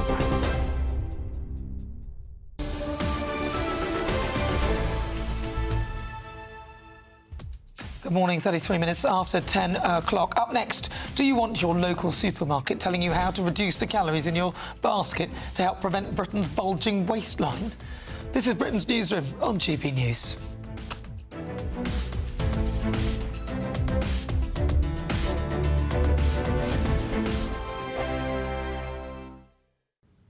Hello there, good morning. Welcome to your latest GB News weather forecast. It's a northwest-southeast split across the UK today. Some heavy rain pushing in across Northern Ireland and Scotland, but elsewhere it's generally dry with some sunny spells. This morning we do have thicker cloud already across Northern Ireland into Scotland, some western fringes of England and Wales as well. Rain moving in across Northern Ireland, western Scotland as we move through into the afternoon. Some of this could be heavy at times, but plenty of sunshine further south and east, particularly across central southeastern parts of England and Wales. And here temperatures reaching around 34, possibly even 35 Celsius, a little fresher further north and west. Temperatures the high teens to low 20s. In any sunshine, still around 24 or 25 Celsius. This evening time, we zoom into Scotland. We've got some heavy rain pushing eastwards across northern and western parts. There could be some localised disruption as we move through the evening rush hour. Some of that heavy rain also extending into Northern Ireland. Temperatures generally the high teens to low 20s. Plenty of sunshine though across England and Wales. The heat of the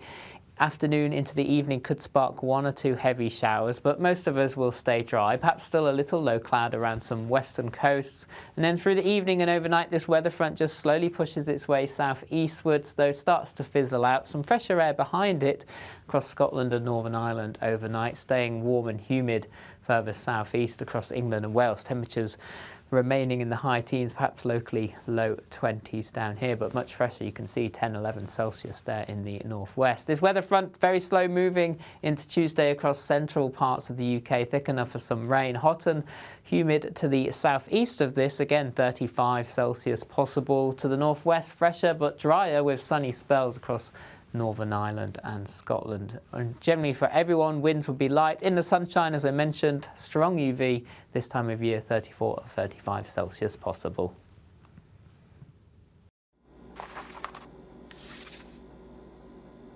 Crash Law 24 sponsors GB News Traffic and Travel Report. Good morning. This is the latest AI travel news from GBnews.com. The M73 Junction 2 A off-slip is closed northbound for roadworks. Drivers should follow the diversion route and expect longer journey times.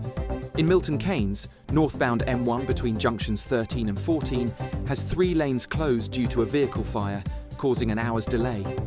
Swindon's A419 southbound has a lane closed due to a broken down vehicle. Congestion on the A27 westbound in West Sussex delays journeys by 10 minutes. And on the trains, Avanti West Coast faces major disruption between Carlisle and Glasgow Central, and Milton Keynes Central and Watford Junction.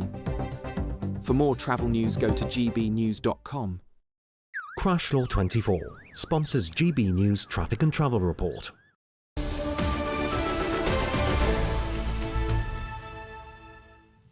Good morning, it's 10:36 on Britain's Newsroom on GB News. A new government plan to tackle obesity could see supermarkets fined if they don't sell healthier food.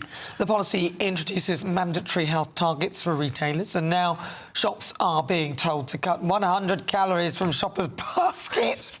Isn't it? Well, ridiculous. Should the state be policing your plate? Well, joining us now, director of All About Obesity, Sarah LeBrock, and body positive influencer George Keywood. All right, we'll start with you, Sarah. This is absolute nonsense, surely. Well, it's nonsense if it depends how you look at it. What I see this as is a positive step forward in putting pressure on the food industry to start changing the food that they sell. So at the moment, we see loads of high fat, salt, sugar, lots of ultra processed foods, like bad food, you know, like I hate the word bad, but food that is not good for anybody, no matter what shape and size you are. What I want to see is these companies creating healthier foods, nutritiously dense foods, you know, foods that are actually good for people. And so I actually see this as being a step towards making that happen by kind of clamping down, because at the moment these food companies spend so much money creating foods that people are highly palatable, that taste that people want, and they're making people buy them, and they're not good for you. So actually, if we can change them, look, the last time they had the sugar tax, which was supposed to do exactly what you said, all that happened was that they exchanged sugar for aspartame, saccharin, all these neurotoxic sweeteners that are food additives that are bad for you. So it didn't work out. So what makes you think they won't do that with this? Well, I obviously can't guarantee that. Well, they will, won't they? Well, they'll try, but I suppose what they're trying to do is then encourage people to buy healthier food and veg, as in fruit and vegetables and that kind of thing, which I don't think it's about telling people what they should and shouldn't be buying. It's about actually just making what is available, having more choice for healthier and more nutritiously dense foods. That's how I'm seeing it. But I agree with you. We do replace sugar with something else. It's like we're always finding even worse for you. Yeah, the ultra-processed bit is the bit that's really bad, and we need to come away from that altogether, but it's never going to happen, unfortunately. Yeah, well, George, I don't believe you like this idea very much. You've obviously lost you said I've watched some of your stuff before, it's brilliant, and you've lost some weight yourself. What do you think we should be doing to help people live healthier lives rather than the government telling us what to do? I think also, information is great, and I think we should also give people more information about what to eat and what not to eat. But I feel like we've done this many, many times. Many times we've done this. And I think ultimately you trying to take 100 calories out the basket, it's not going to do anything. It's quite frankly a joke. I mean, unless you're going to attack the companies that are manufacturing this crap, then yeah, good luck with that. Apologies, but if you're not, apologies if anyone was just offended by the language there. That's one of the Ofcom words, I think, so just to clarify. God, they're cramping down on everything now. But yeah, look, I mean, ultimately, I don't see it being a solution. I think the solution that they've done recently, which I think is amazing, is making Monjaro available to people that are obese. And I think that is a way that you tackle obesity. And I am proof of that works. And I think that is a great step. But I think this whole idea of taking 100 calories out of people's baskets, it's like, what are you doing? You're just controlling people. You can't have that cream cake. That's too much for you. Sorry. Like, it's getting very extreme, isn't it? It's not really 100 calories. It's like a Mars bar, it's not, yeah, I know, but I mean, even every way you look at this, it kind of just sounds silly, doesn't it? The whole idea is just silly. I mean, it doesn't make sense. Look, I get it, and obviously there are other brands. There's Empic, Monjaro, and there's other ones as well. But those things are, they're even finding they're investigating now a lot of people talking about complaints with their pancreas. So I don't even think, I get that it works for, if you're super obese, I get it, but that doesn't then tackle the education factor, which is the reason why we are where we are, Sarah. Yeah, absolutely. And I think this is where it's prevention versus treatment. And I think we should never have one or the other. We need both. So I agree with you. We do need to have treatment options. But what we do need to do is, educate people on what is a nutritious meal that we should be eating. What's a healthy meal? And focus around that and get people to buy into that, because so therefore they will be buying foods to kind of ensure that happens. I think the thing that happens at the moment is the environment we live in is called an obesogenic environment. So it's set up basically to enable people that are more predisposed to live with obesity to basically live with obesity more than it ever has been, because we've got access to fresh food, not fresh food that we never had access to before, and it's kind of encouraging these behaviours that we never had before. So we do need to start kind of looking at how we can prevent that, and this is just one of the steps. I think it is a little bit extreme. The way that we're talking about it is quite extreme, but I think if we focus on the food companies doing something differently, that's a positive step in the right direction. Look, as I've said it earlier, that all they're going to do to reduce the 100 calories is take out sugar, which is probably better for you than aspartame and all the other things. So it forces people like me, who I can handle it, I can eat properly, I can eat sugar, I can eat all the bits because I am educated, I educate myself. You are now forcing me to drink things with aspartame and saccharin and all these horrible sweeteners, and I don't drink fizzy drinks very much anyway. I make my own now because those ones are so toxic in my view. So that is a problem. But I think it's about having choice. So it's about making sure there's all that choice so that you can choose what you want. But they're all doing it. So, like, I try to get myself... I love my ginger ale. Jack Daniels and ginger ale. I'm not promoting drinking, but that is my drink when I drink it. They've got I could not find a single ginger ale that did not have this fake sugar in. Yeah. Just a straightforward ginger ale with sugar. But not available. George, Anne here, one of our members, has said a lot of the problem is that people can't be bothered or don't know how to cook healthy meals. And this is something that I'm seeing with a younger generation, is that they're relying heavily on delivery. I mean, we're talking about basket sizes, but online ordering is now a phenomenon. I think it's 3 meals a week. Some of them are living off of these high fatty food, fast food deliveries, and don't know, most of it because they don't know how to cook for themselves. Or can't be bothered.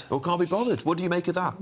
I mean, I think it's the same with fast fashion, isn't it? It's fast food as well. This is the problem. You know, it's easy and simple, and people always like to go for the easy alternative. Do they want to spend an hour in the kitchen getting hot and sweaty and making a healthy meal? No.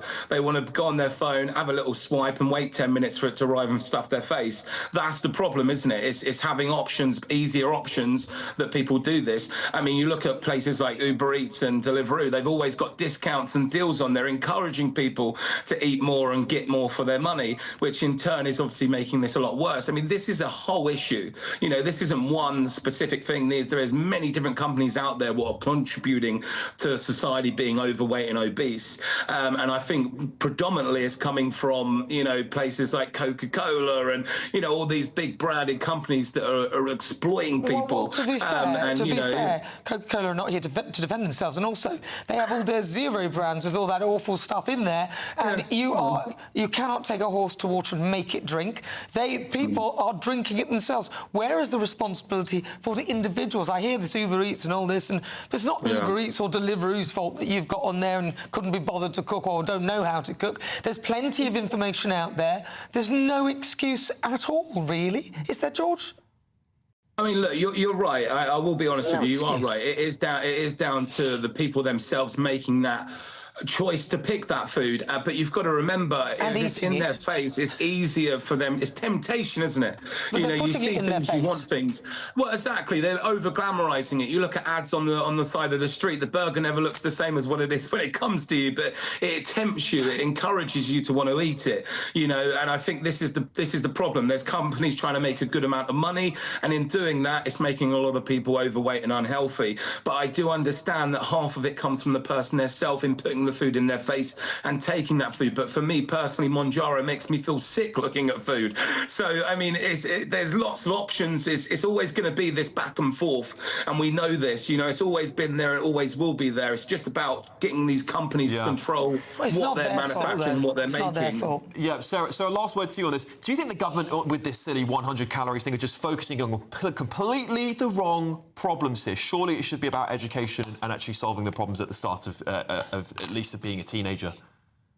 Yeah, I think they always, when it comes to policy, they're looking for things that they can tax, that they can do something with, and this is where they're seeing this as a quick win. But ultimately, it's not going to reduce obesity overall. It's really scratching the surface. We need to focus on education. We need to focus on supporting people living with obesity right now, improving access to treatment, which is not happening right now, even though it is available on the NHS now. About, you know, a tiny population are going to get access to it, and that's what we need to focus on, is supporting those people to get the health and support they need, because we're not doing that well enough right now. All right, Sarah LeBrock and also George Keywood, thank you very much. I think things like Monjaro prove that the people are fat because they eat too much, because it stops them from eating. Well, yeah. So it's and I don't think people... Well, it's an addiction, people keep saying about education, and I agree to a degree, but if you want to find out something, you go on Google or wherever it is, and you search, and you can educate yourself. It's not true. There's information out there. People are fat because they eat too much on most occasions. Yep. Literally 99.9%. It's easy to cook healthy food, really. Yeah. It really is. Yeah. Anyway. All right. All right, up next, how are you coping with these temperatures? It's set to hit 34 degrees later today. Anna, Riley, what's it like in Scarborough? It's lovely and sunny here in Scarborough. A great day for tourism, very busy here. But just how hot is it in Europe? Well, let's find out about the holiday travel destination forecast now, and join us in Scarborough after the break. I forecast a perfect holiday in the sun. Weather looking good then? For sure, and no worries about our travel insurance. All Clear Travel Insurance sponsors GB News Travel Destinations forecast. Temperatures remain above average across much of Europe over the next few days. Plenty of sunshine to come as well, but sunshine's not everywhere. Cloudier skies for parts of Madeira down into the Canary Islands. 1 or 2 light showers are possible, but much of the Mediterranean will be sunny, though some thunderstorms possible across the Alps on Tuesday afternoon. 1 or 2 showers for eastern Greece into Turkey, but otherwise plenty of hot sunshine, and there's very little change over the next few days. Temperatures above average. All Clear Travel Insurance sponsors GB News Travel Destinations forecast. Hi, I'm Michelle Dewberry, and my show is your opportunity to cut through all the noise and dive in headfirst to some robust debates. Ideas clash. Situation, isn't it? No, Because the failure is... You're deliberately avoiding my point. Nothing's held back. And if you think this is the end of it, wait for more. And we do not shy away from the difficult stuff. Sometimes I want to shake people and say, if only you understood. So join me on Jubes & Co. weeknights at 6 p.m, only on GB News, Britain's news channel. What is the state of our economy? What is the state of our National Health Service? What is the state of our schools? What on earth is going on? Understanding Britain means understanding the state we're in. This is State of the Nation with me, Matt Goodwin, Wednesdays, Thursdays and Fridays from 8 p.m. on GB News. Good Afternoon Britain isn't just about us. The wonderful thing about this programme is it's about everyone watching. It's an interactive programme. Well, there absolutely is something to see here, and we're going to be talking about it more. Whether it's breaking royal news, please bring us up to date, or indeed a particularly punchy speech in the House of Commons. Very, very curious. We bring it to you live, and then we bring you live reaction as well. That's Good Afternoon Britain, weekdays from midday. Only on GB News, the People's Channel, Britain's news channel. In the GB Newsroom, we bring you the news as it happens. With our team of dedicated journalists across the UK, we're ready to keep you up to date with what's happening every half an hour, every single day. Bulletins here on GB News, the People's Channel, Britain's news channel. From the school run to the home run, watch a new show for all of Britain. He can say whatever he wants. A straight-talking show where all voices are heard.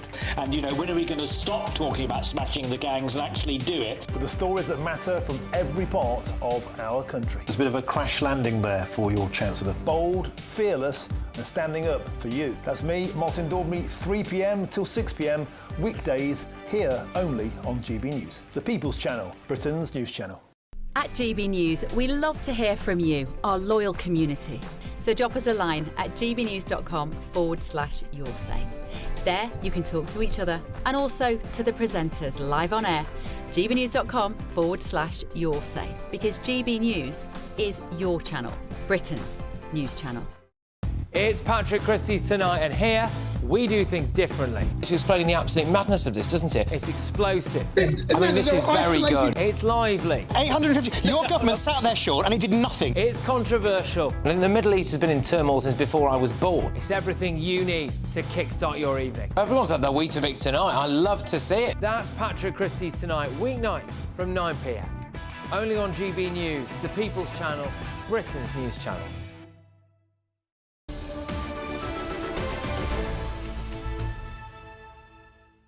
It's just gone 10 to 11 a.m. This is Britain's Newsroom on GB News. Now, are you looking for some hot stuff? Well, then look no further. Today is set to be one of the hottest days of June, on record, with highs expected to exceed 34 degrees. GB News' reporter Anna Riley joins us from Scarborough. Barbados. Barbados, we love it. Look, people are already flooding the seafront there, Anna. Oh, they will do. Welcome to Barbados. Yes, we're here at the harbour at the moment, and there's a great attraction here. It's called the Now Victoria. It's a replica of the legendary ship that completed the first circumnavigation of the globe more than 500 years ago. The original Now Victoria set sail from Seville in 1519, returning triumphant in 1522 as the first ship to tour the world. Now people can come aboard this replica.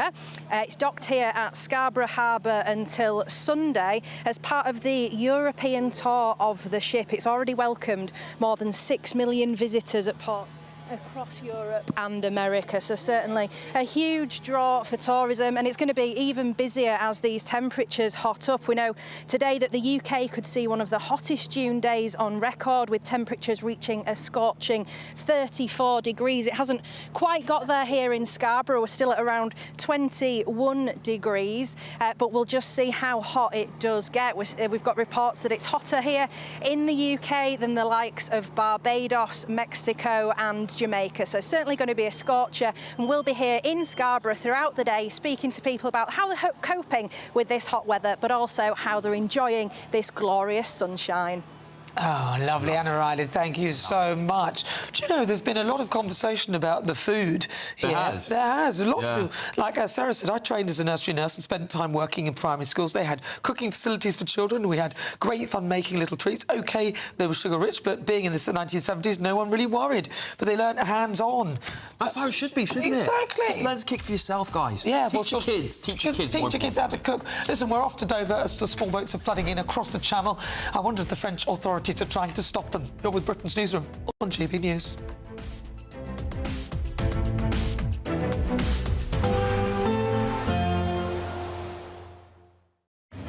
Even though we'll see a cloudy start, it'll be a bright outlook for the rest of the day.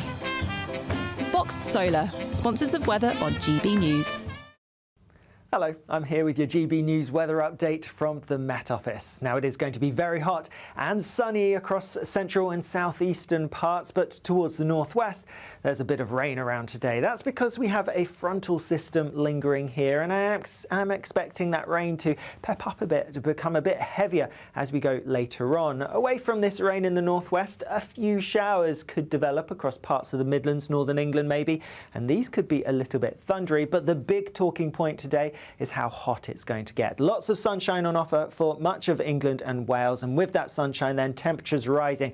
We're looking at highs of around 34, possibly 35 Celsius towards the southeast, and many places getting into the high 20s or low 30s. A lot of heat, a lot of humidity around, and that's the theme as we go through into the evening. And with that heat then, a few more showers could develop across a few places, though they are going to be pretty isolated. Staying fairly wet and quite cloudy across many parts of Northern Ireland and Scotland, and like I said, that rain is going to turn a little bit more intense as we go through the evening and the first part of the night. Some places could see around 30 millimetres of rain in just a few hours, so a few localised issues possible, also some blustery winds. But as that front gradually makes its way a little bit further southeastwards, it does fizzle out a little bit, so a bit of cloud pushing into parts of northern England, parts of Wales perhaps, but not a huge amount of rain. Most places turning largely dry overnight, and it is going to be a pretty warm night. For some, temperatures will stay above 20 Celsius, particularly around London, so a tropical night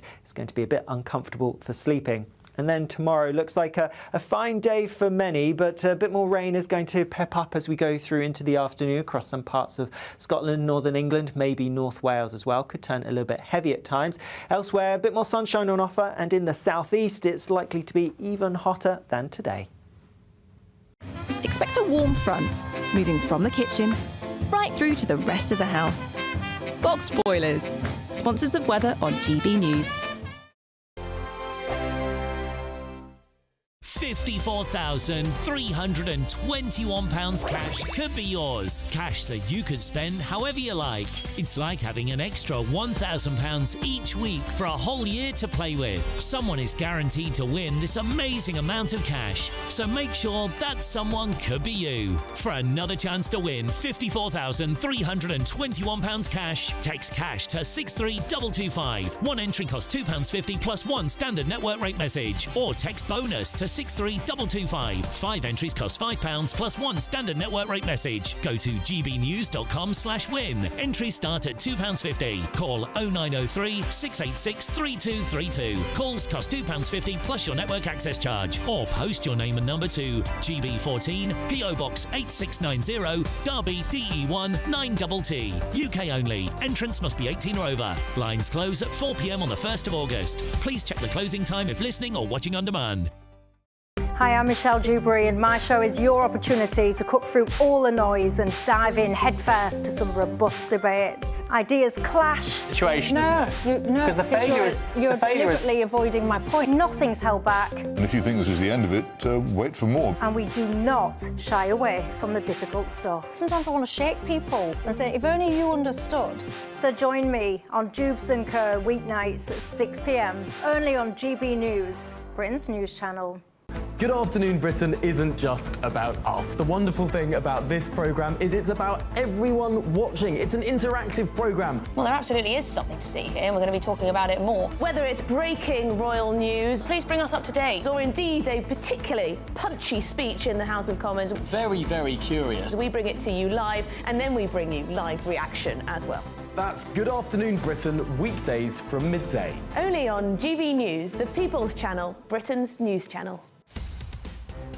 In the GB Newsroom, we bring you the news as it happens. With our team of dedicated journalists across the UK. We're ready to keep you up to date with what's happening every half an hour, every single day. Bulletins here on GB News. The People's Channel, Britain's news channel. At GB News, we love to hear from you, our loyal community. So drop us a line at gbnews.com/yoursay.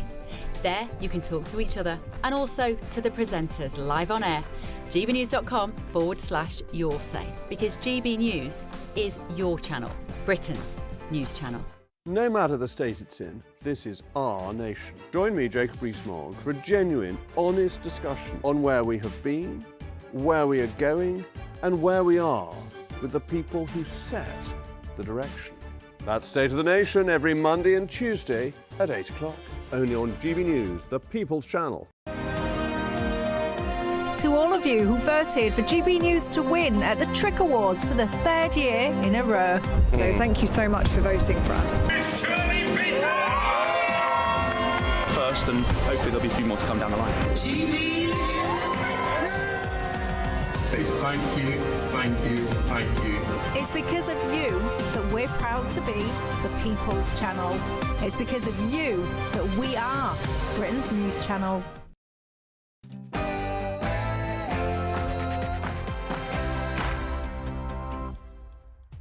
Good morning. It is 11 o'clock on Monday, the 30th of June. We're live across the United Kingdom. This is Britain's Newsroom with Alex Armstrong and me, Nana Acquia. And disorder at the border. Breaking news. At least 200 small boat migrants have now crossed the channel this morning as French police vow to take tougher action. Almost 600 small boat migrants arrived yesterday. It's taken the number who've arrived so far this year to more than 19,000. Welfare reforms unveiled. The government sets out its disability benefit concessions after 120 MPs threatened to rebel in tomorrow's crucial vote. But has he done enough to keep them on side? Yeah, that's going to be a really interesting one. Yeah, the Prime Minister has condemned... Free! Aye, but have you heard this one, though? Death to the IDF! Death to the IDF! Yes, the Prime Minister condemns UK punk duo Bob Vylan for appalling hate speech at Glastonbury as the BBC are slammed for not pulling the plug on the performance. Ofcom are now looking into the BBC and are said to be very concerned. Should the state police your plate? Supermarkets are told to reduce shopping basket calories in an obesity crackdown. More nanny state or a welcome intervention? Feeling hot out there today. It's El Scorchio in Britain. It's warmer here than in Jamaica, Mexico and Barbados. I wonder what it's like in Wimbledon, though.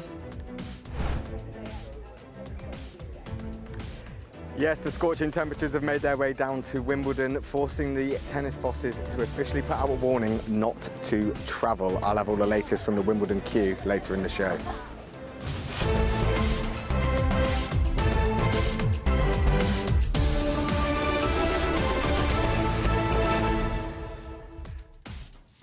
Wimbledon. Yes. Any favourites? Well, I don't know who they are now. Oh, this is the problem. I don't know who they are either anymore. I saw that Andy Murray and Rafa Nadal and the boys got back together for a final hurrah, and that felt like the end of tennis. It did really. Yeah, it really was. Yeah, because no Serena, no Venus Williams. What about Novak Djokovic? He'll probably be there. Yeah, he's the only one. He won't stop, will he? What a shame. He's a bit annoying.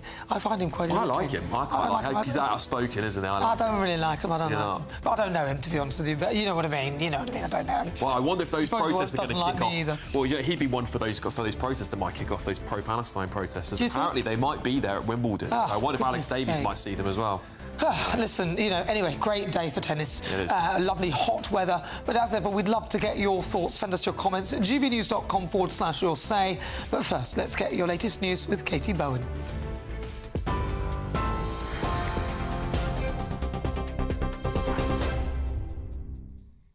Alex, Nana, thank you and good morning. Your headlines at 3 minutes past 11. Regulator Ofcom is reportedly investigating the BBC after it broadcast a rap duo shouting "Death to the IDF" on stage at Glastonbury. A spokesman for Ofcom said that they were very concerned about the live stream of Bob Vylan's performance and that the BBC, quote, clearly has questions to answer. The broadcaster did issue an on-screen warning during the performance, but the Prime Minister, Sir Keir Starmer, is demanding an explanation of why the set was broadcast at all. Glastonbury says that the group crossed the line and that there's no place for anti-Semitism, hate speech or incitement to violence at the festival. Police in Somerset are also assessing the footage. Elsewhere, the government will reveal the changes it's made to welfare reforms today in the hope that the concessions will be enough to shore up support from MPs ahead of a crunch vote tomorrow. Work and Pension Secretary Liz Kendall said that the bill aims to deliver a fairer, more compassionate system, with the original reform set to restrict the eligibility for personal independence payment and cut the health-related element of universal credit. The government's concessions come ahead of the legislation's second reading tomorrow, after 126 Labour backbenchers signed an amendment that would have halted the bill. Shadow Work and Pensions Minister Danny Kruger spoke to GB News earlier. Well, we want to see real benefits reform. We are spending way too much, particularly on health and disability benefits. You know, the last government was successful in reducing unemployment benefit claims by getting people into work, but we've got, especially since COVID, millions of people languishing forever, for life, on long-term sickness benefits, and it's not good for them and it's unsustainable for the taxpayer. The problem with the government's reforms is, firstly, they weren't actually properly reforming the system, and they're destroying jobs, of course, as well, so it's very hard to get people into work when you're taking away the jobs they can go to. And now, because they've caved into their backbenchers, we're not really getting any meaningful cuts either, so this is a very weak bill we've got. At least 200 small boat migrants have crossed the English Channel so far this morning on what's expected to be the hottest day of the year. Several so-called red days are expected over the next 10 days, allowing the people smugglers to launch more small boats towards the UK. A red day yesterday saw almost 600 migrants making the illegal crossing, with the arrivals taking the total number of Channel migrants so far this year to more than 19,000. That figure is 44% higher than the 13,272 who had crossed at the same point last year. The UK-US trade deal comes into effect today as British car and aerospace manufacturers are set to benefit from major tariff reductions when exporting to America. Car export tariffs have been reduced from 27.5% to 10%, and the aerospace sector has seen the removal of 10% tariffs on goods such as engines and aircraft parts. The cuts are hoped to save manufacturers hundreds of millions of pounds each year. A gunman ambushed and shot dead 2 firefighters who were responding to a forest fire in northern Idaho last night. The Kootenai County Sheriff said that the sniper started the fire and then shot 2 firefighters who he had lured to the scene dead. A third firefighter is in a stable condition following surgery. Temperatures are expected to hit 34 degrees Celsius today, with an amber heat health alert in place for large parts of the country. The UK Health Security Agency has issued the health warning for the East Midlands, the East of England, the South West, South East and London. Those in affected regions are warned of an increased risk to health for individuals over 65 years old or those with pre-existing conditions. Temperatures today could see parts of the South East hotter than Barbados. And the world's oldest Grand Slam tennis tournament, Wimbledon, gets underway today. This year's tournament will be the first in its history to have no line judges following the introduction of fully automated decisions. It's also set to be the hottest ever start to the tournament today with that heat wave, and fans have been queuing since the early hours of this morning to secure tickets. Those are the latest GB News headlines. Now let's go back to Nana and Alex. For the very latest GB News direct to your smartphone, sign up to News Alerts by scanning the QR code or go to gbnews.com/alerts.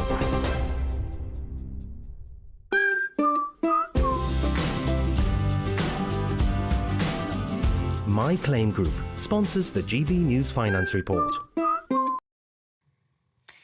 Here's a quick snapshot of today's markets. The pound will buy you $1.3700 and 1.1683 euros. The price of gold is £2,396.17 per ounce, and the FTSE 100's at 8,773 points.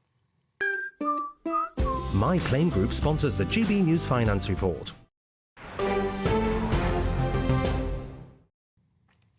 Well, breaking news, the BBC has released this statement. Millions of people tuned in to enjoy Glastonbury this weekend across the BBC's output. For one performance within our live streams included that was deeply offensive. The BBC respects freedom of expression but stands firmly against incitement to violence. The anti-Semitic sentiments expressed by Bob Villan were utterly unacceptable and have no place on our airwaves. We welcome Glastonbury's condemnation of the performance. Do you know what? Well, about time. How has it taken them this long to come to this conclusion and pressure from organisations like GBNews and exactly. You all at home? I know we've had a lot of comments today saying, and we were talking about this earlier, weren't we, Hannah? Saying, please stop showing this footage, please stop talking about it. But if we don't talk about it, nothing changes. And this is why it's so important we have these discussions about things that we saw from Bob Villan were absolutely vile, they were vulgar, they never should have been broadcast under your taxpayer dime, effectively, on the BBC. That's what it is. You're basically paying for it under your TV licence. And quite frankly, I'm glad that they've at least come to the conclusion that they should have pulled it. Well, pulled it and had some... What was their contingency for this? And the thing is, what you're seeing, and people are asking us not to play it, but you can see now, Sandra, she said, please stop playing that man inciting violence against the IDF. It really is too much now. As someone he has said, talk about it, but don't keep showing it. Well, look, again, Sandra, we are making sure that something happens about this nonsense because we are funding the BBC and they are the BBC for everyone in this country. That includes Israeli people and, of course, Jewish people and all of us who pay and watch or listen to it. So there is no justification for them to continue showing this footage. And it wasn't even just that. That is a snapshot of what it was. There were other things saying, you want your country back, then forget it, kind of thing. Yeah. Forget you, but I'm being polite, using polite words. There were Free Palestine chants and From the River to the Sea, all of which we know are offensive to Jewish people, and in particular those who live in Israel and who are from Israel. It is totally unacceptable. And finally... It took them a long time, I think. It's finally they've said something. Yeah. Well, let's see what you've been saying on gbnews.com in just a moment. But on the hottest day of the year, UK and French border patrols are braced for large numbers of small boat migrants crossing the English Channel. Well, French police, have promised a tougher approach on the crisis, where they'll begin pushing migrant boats back to the shore at last. That's if they're still in the shallow water. 200 migrants have already crossed this morning. We're now joined by Home and Security Editor Mark White, who's in Dover. Mark, of course, we're bracing ourselves now for another record stretch, at least, of migrants coming over from France to the UK. Have you got any insights there behind you? Have you spotted any this morning? Yeah, I have. Thank you. Can we get a shot out there, please? You're looking at the Dover lifeboat that's just been tasked with heading out now to, we think, a migrant boat in difficulties. We are still waiting word on that, but that Dover lifeboat's just left the harbour now. It's probably going to disappear out of shot soon, but it's going to pick up speed as it heads to the location. There are quite a number of small boats in the English Channel as we speak, some of them making really quite slow progress. We believe that a number of them have been so full that the French authorities have had to intervene and take some migrants off. As they do, it sounds a bit counterintuitive. The French don't intervene to stop the small boats, but if the migrants get into trouble and need help, they will go and they will take as many migrants as want to come off those boats, and then you normally get 20 or 30 migrants continuing on their journey. Well, this seems to be a migrant boat that's in some difficulties that's out there. Other border force vessels are currently out as well. They're further down the French coast towards the Boulogne end, so that's quite a bit further south. I should just say, all that banging you're hearing, that's a pile driver which is operating for the new border controls facility they're setting up here at Dover Harbour. But you can see, as I say, that Dover lifeboat heading out there. I wonder if that's two border force ribs that are just kind of crossing its path be behind it as well.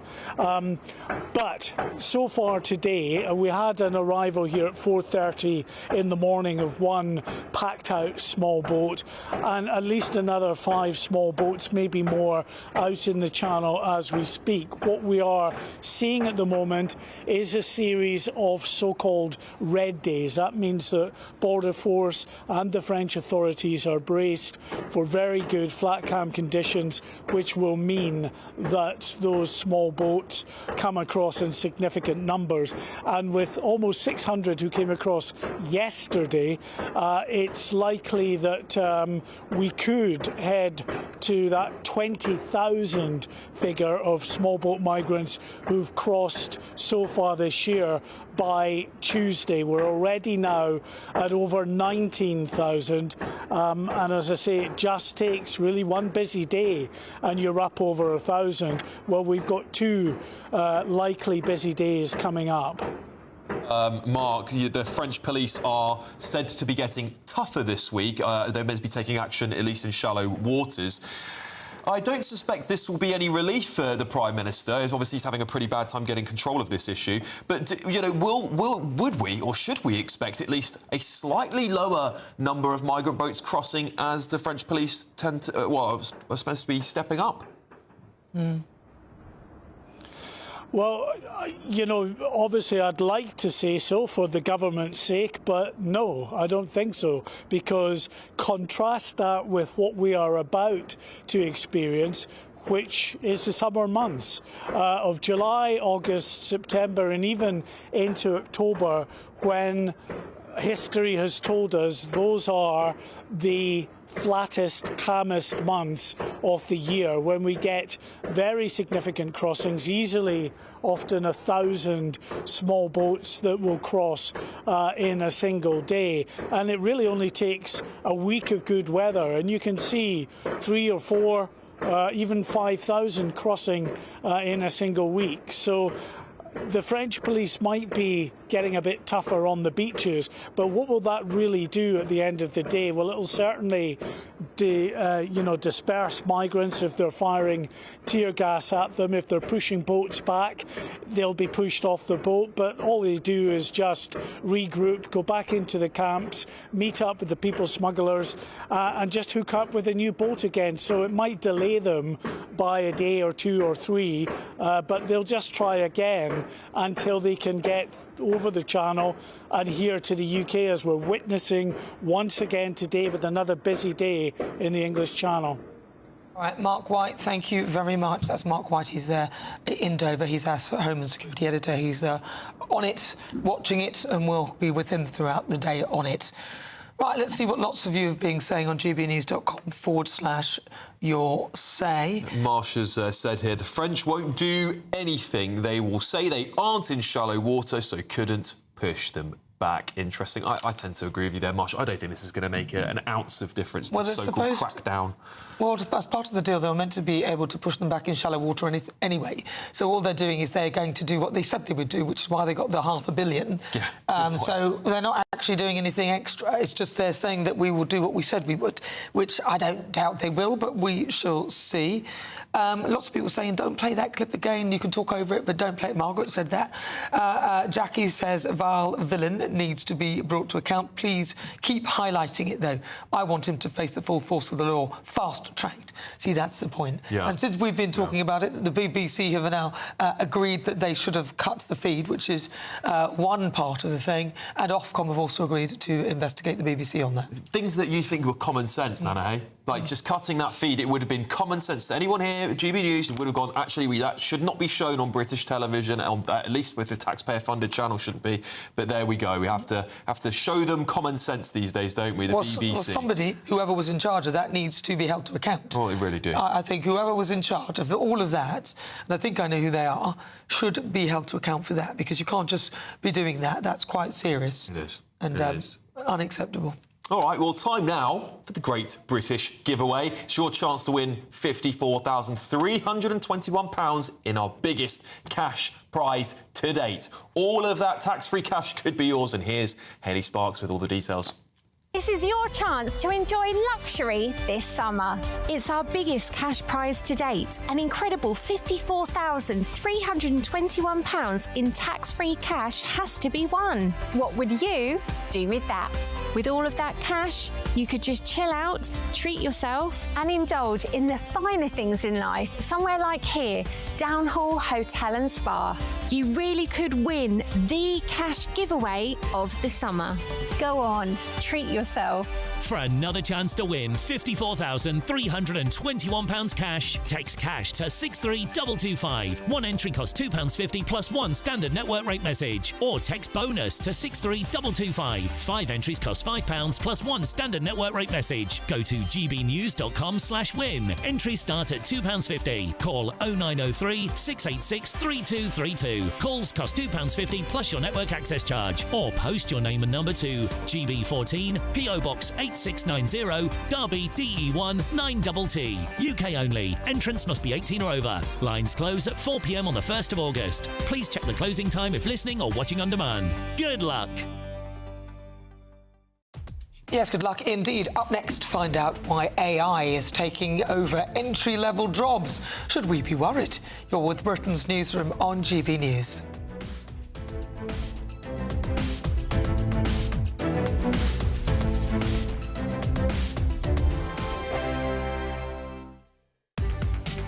From the school run to the home run, watch a new show for all of Britain. He can say whatever he wants. A straight talking show where all voices are heard. And, you know, when are we going to stop talking about smashing the gangs and actually do it? With the stories that matter from every part of our country. There's a bit of a crash landing there for your Chancellor. Bold, fearless and standing up for you. That's me, Martin Daubney, 3 p.m. till 6 p.m, weekdays, here only on GB News. The People's Channel, Britain's news channel. The Camilla Tominey Show, Sunday mornings from 9:30. She left office 35 years ago, which seems incredible. God, that makes me feel really old. I remember being at school when she was deposed. Oh, that makes me feel really old because I was way beyond school. Well, I was 47 yesterday, so... Well, happy birthday. Thank you. Carry on. So there are 3 generations that have grown up that weren't alive when Margaret Thatcher was Prime Minister. And there are so many myths that have built up about her that, and part of the reason I wrote it was because my personal trainer, I broke my hip 2 years ago. Yes. So I had to get a personal trainer to the rehab. And he's 25, or was then. And when he found out what I did for a living, he said, well, Margaret Thatcher, I've heard of her, but who was she? What did she do? He didn't even know she'd been Prime Minister. And I was slightly horrified by this. So this is really aimed at those generations. You can't tell every aspect of her life in a book that size, but it really is an introduction to her. And the first sentence says, if you've read Charles Moore's 3-volume biography of her, please stop here. This book is not for you. No. So it's an covers most of the introduction to her. Things. And by the way, maybe that revelation by your PT does ask questions about the national curriculum and history teaching. They should do a section, shouldn't they, on our first female Prime Minister, arguably. But what's the challenge then when you're writing somebody's life up? I mean, and what a life she led. Well, I found out that it's much more difficult to write a short book than a long book because you really do have to be concise. I was told I had 30,000 words. I said, well, that's a pamphlet, not a book. So I stretched it to 45,000. But normally a biography would be 120, 150,000 words. So it really was quite a challenge to condense it all. And what do you leave out? I mean, I wasn't going to do a chapter on Northern Ireland, but as I was writing it, I thought, no, you can't do that.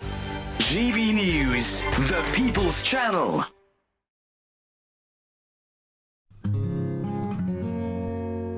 At GB News, we are proud to stand for you, for the Britain you love, for the communities you live in. That's what makes us the fearless champions of Britain. Its voices and its values. Because we, at GB News, the People's Channel, Britain's news channel.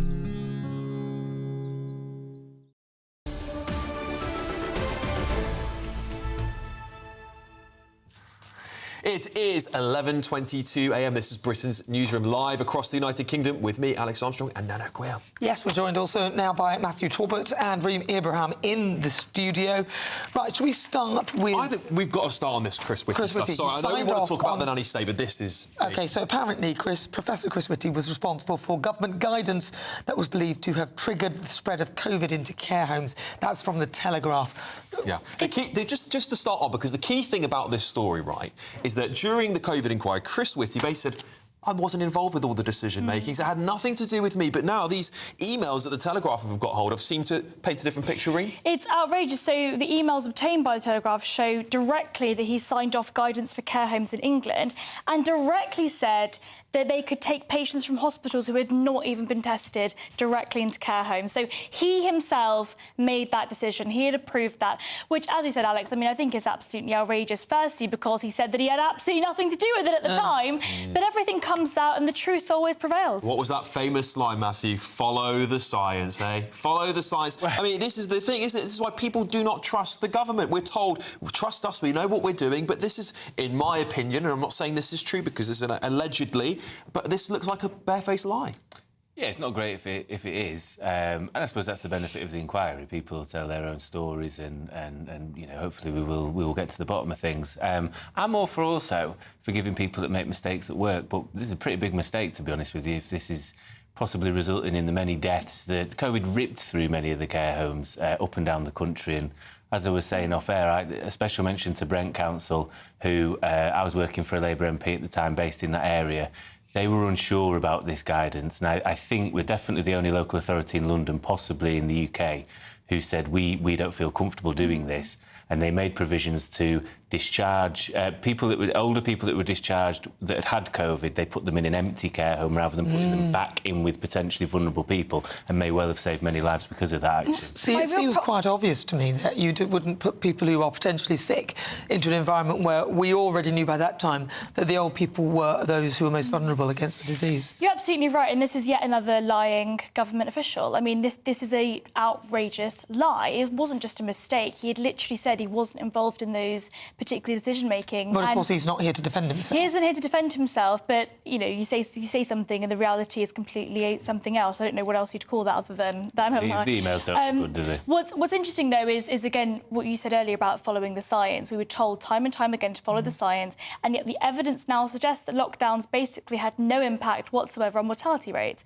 When you look at the UK in comparison to countries like Sweden, where they didn't lock down at all, there was a 3.2% difference in mortality rate. I don't know whether you're comparing like with like, and I also kind of hold back against that, because remember at the time we didn't know what it was, so that's why we went that way. It's easy with hindsight to go, oh well, there's that, but we didn't listen. Had that been as virulent as something like Ebola, then lockdowns would have been a very effective tool. So I think we need to sort of irk away from that, because we didn't really. Perhaps, but in retrospect, you're absolutely right. It's easy to look afterwards. You're right. It is easy to look in hindsight, but let's look in hindsight and let's look at what actually happened. What actually happened is the lockdowns costed us so much socially and economically, with very, very little impact on mortality rates. Again, though, had it been, and we didn't know enough about it, had it been as fatal as something like Ebola, then you would be saying, oh, it's great that we did that. I think the evidence says that we should look towards the future. Can I just say, I think the important bit about this story is that this man was put in front of our screens almost, what is it, once a week at least? Once a week at least, as a man of authority, as someone we can trust.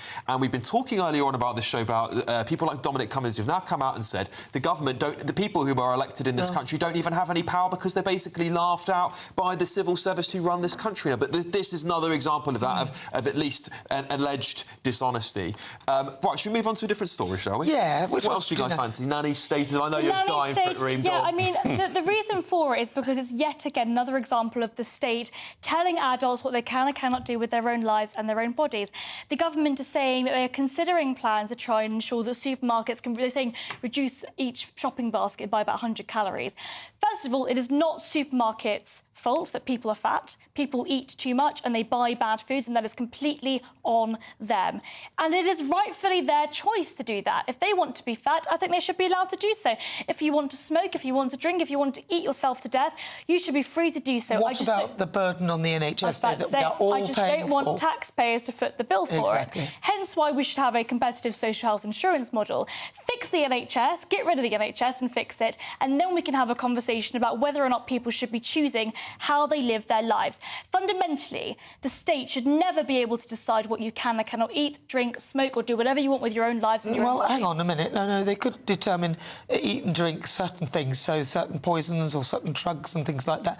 I think that's OK. I don't mind them stepping in for some of the things that are quite dangerous and toxic. Where does it end? I mean, there are lots of things that are dangerous and toxic. Cars are dangerous. Would you like the government to Well, they ban have already, them? haven't they? Net zero. Well, or indeed, indeed, that so is true. I'm just saying, I don't mind them stepping into certain things, but I think it should be a consensus of opinion as to what they step in for, because we control them. I'm guessing you're on the complete opposite end of the spectrum on this one, to some degree, at least, thinking that, you know, we should have some regulations and at least give some guidance of what people should eat or put in their mouths. I'm not like vociferously, passionately for it. It just doesn't necessarily bother me. I think there are definitely some good things we can take from it. I think I would push back slightly on whether it's a choice that people eat a lot of this stuff. I think a lot of this stuff can be rooted in addiction, and I think we are a country, almost leading back to the welfare stuff, we are becoming sicker as a nation as the years go by, and I think a lot of that can play into very high-calorie, sugar, fat, intrinsic foods. Yeah, but listen, nobody's controlling my hands. Nobody's controlling me putting something into my mouth. So why is it that people seem to absolve responsibility of something that is clearly the one thing they have control of? This is why, and I know it's an awful affliction, anorexics and people like that have these eating disorders, because part of it is about control. So that is one thing that you do have control of. So I don't quite buy into that. Because if, and maybe we'll disagree on this, if it is borderline an addiction with some people, and I think if you're morbidly obese, there's definitely a mental health impact there. You know, I control my own hands. That didn't stop me being an alcoholic. I had a choice in that to an extent. Yes, exactly, but again, but then again, as you said, you had a choice. So do they. Totally, but I think if we can so whose fault is it? Well, because I think ultimately it's on the individual, yeah. But I think we should make provisions around people who are addicts, because I think certainly with other aspects, you don't criminalise stuff, you try and help people through this, and I think prevention is always better than a short-term What about the fix. unintended consequences of policies like this? It pushes up the prices for regular foods that many people across the country like to enjoy. Fundamentally, it is about whether or not adults are allowed to do what they want, and I accept that you don't care about liberty in that respect. But when it comes to the unintended consequences of policies like this, we're looking at people saying, actually, you know what, I would rather things cost more in the supermarket, and that does have no impact whatsoever on people's behaviour. You mentioned alcohol addiction as one of them. The government were also considering banning alcohol advertisements before 9 p.m. Yes, right. There is absolutely zero evidence whatsoever that has any impact on alcohol consumption. Can I just bring in the unintended consequences as well of this food policy, which could end up with them using saccharin, aspartame, all these other food additives to make the food less fatty, but it's more toxic for people like me. I don't have a problem with eating. Why should I be forced to drink a saccharin-filled ginger ale, and somebody's pointed out a good brand I can get that doesn't have it? But you now try and find fizzy drink or a fizzy drink that is not filled with these awful neurological, neurotoxic chemicals, because they're trying to keep the sugar low because of the sugar tax. And I agree, and I'm totally happy to have a conversation about what food is, what food. But I'm being forced to drink that now. If I want a fizzy drink, no, but if I want a fizzy drink, nearly all of them. No. If I want a fizzy drink, pretty much every single brand, all the full-fat ones, have been changed, and they're putting in this awful stuff. But you have control of your hands, as you said, so you don't have to drink that. No, I don't drink it. But the point is, they've ruined my enjoyment of other things because they have no control. She's got any choice. I have control. Can I just ask? I have no choice. Can I just ask? Is it just the case that our political class do not trust us and want to take more control as a result? It's just political ideology. The Tories seem to be just as bad at this by their 14 Oh, absolutely. years. I mean, Labour carrying it on. The Conservatives introduced the Tobacco and Vapes Bill, which is yet another example of the government deciding what adults can and cannot do. We're going to be in a situation where we have two classes of adults, some of which are legally allowed to buy tobacco products and some of which aren't. Can I sneak this one in? We could maybe do it in 30 seconds. The number of entry-level jobs has fallen because of AI. Yeah, I mean, it's obviously happening. It's not just a thing that might happen, it's happening. It seems to me robots will take all the jobs at some point, and I think unless there's a choice of maybe we move to a universal basic income and allow people to exist and enjoy their time on planet Earth, or we end up in a neo-feudalism aspect where we have to work just to exist. How about you buy a really expensive robot and you are in charge of the robot can go out and work for you, depending on how expensive and how useful the robot is. You can see a robot Nana Aquila coming in and here. then you can then just go off and enjoy your life. Don't be a robot. Can I very quickly say, you. I totally disagree. People said the same thing about computers. They said, oh, the computers are going to take your jobs. Actually, this is about people becoming more efficient, the economy becoming more efficient. Sure. Thank you, Ree. Thank you, Matthew. Here's your 60-second news update with Katie Bowen.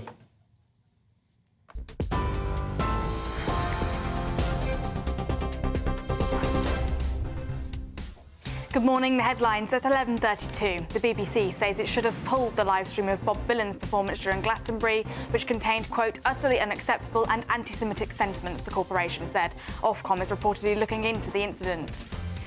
The government will reveal the changes it's made to welfare reforms today in the hope that the concessions will be enough to shore up support from MPs in a crunch vote tomorrow. Shadow Work and Pensions Minister Danny Kruger spoke to GB News. We want to see the benefit bill actually come down over time, and we want to see growth in jobs, and we don't want to see new tax rises. If the government can commit to those three conditions, then we'd be prepared to support them in the bill tomorrow, but it doesn't look like that's going to happen. At least 200 small boat migrants have crossed the English Channel so far this morning, as arrivals yesterday brought the total to the year so far to more than 19,000. Temperatures are expected to hit 34 degrees Celsius today, with an amber heat health alert in place for large parts of the country. And a breaking update, campaign group Palestine Action is taking court action to try and block the government from banning it as a terrorist organisation, a spokesman for their lawyers said. Those are the headlines for now. More news at the top of the hour. For the very latest GB News direct to your smartphone, sign up to News Alerts by scanning the QR code or go to gbnews.com/alerts.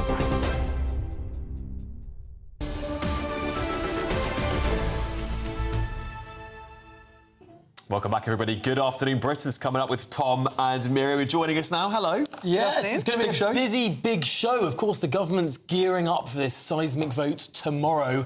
And the question is, what will they concede to what was once 122 rebels, perhaps 123 at one point? Could it be as low as 40 now? And what have they given away? Frankly, how much will it cost us all? Is it going to be potentially that number could go back up at all, or with the Prime Minister feeling pretty settled about this now? Well, who knows? But I think it will have some long-term implications, whatever happens, because I think we all thought last July that Keir Starmer's position was very secure, this huge majority, and now this shows that actually he could be on fragile ground. We've also got a really interesting story. A reporter in The Sun posed as an asylum seeker and was able to get hold of a Just Eat account within minutes, and 6 hours later he was delivering KFC meals to people. So just showing how easy it is to get work, even if you don't have the proper documents. He was not asked for his ID once and was delivering food out to people who'd ordered it. I'm sure we've all ordered takeaways of food, and they turn up with, you can only barely see their eyes. Big motorcycle in this weather as well. Big masks on.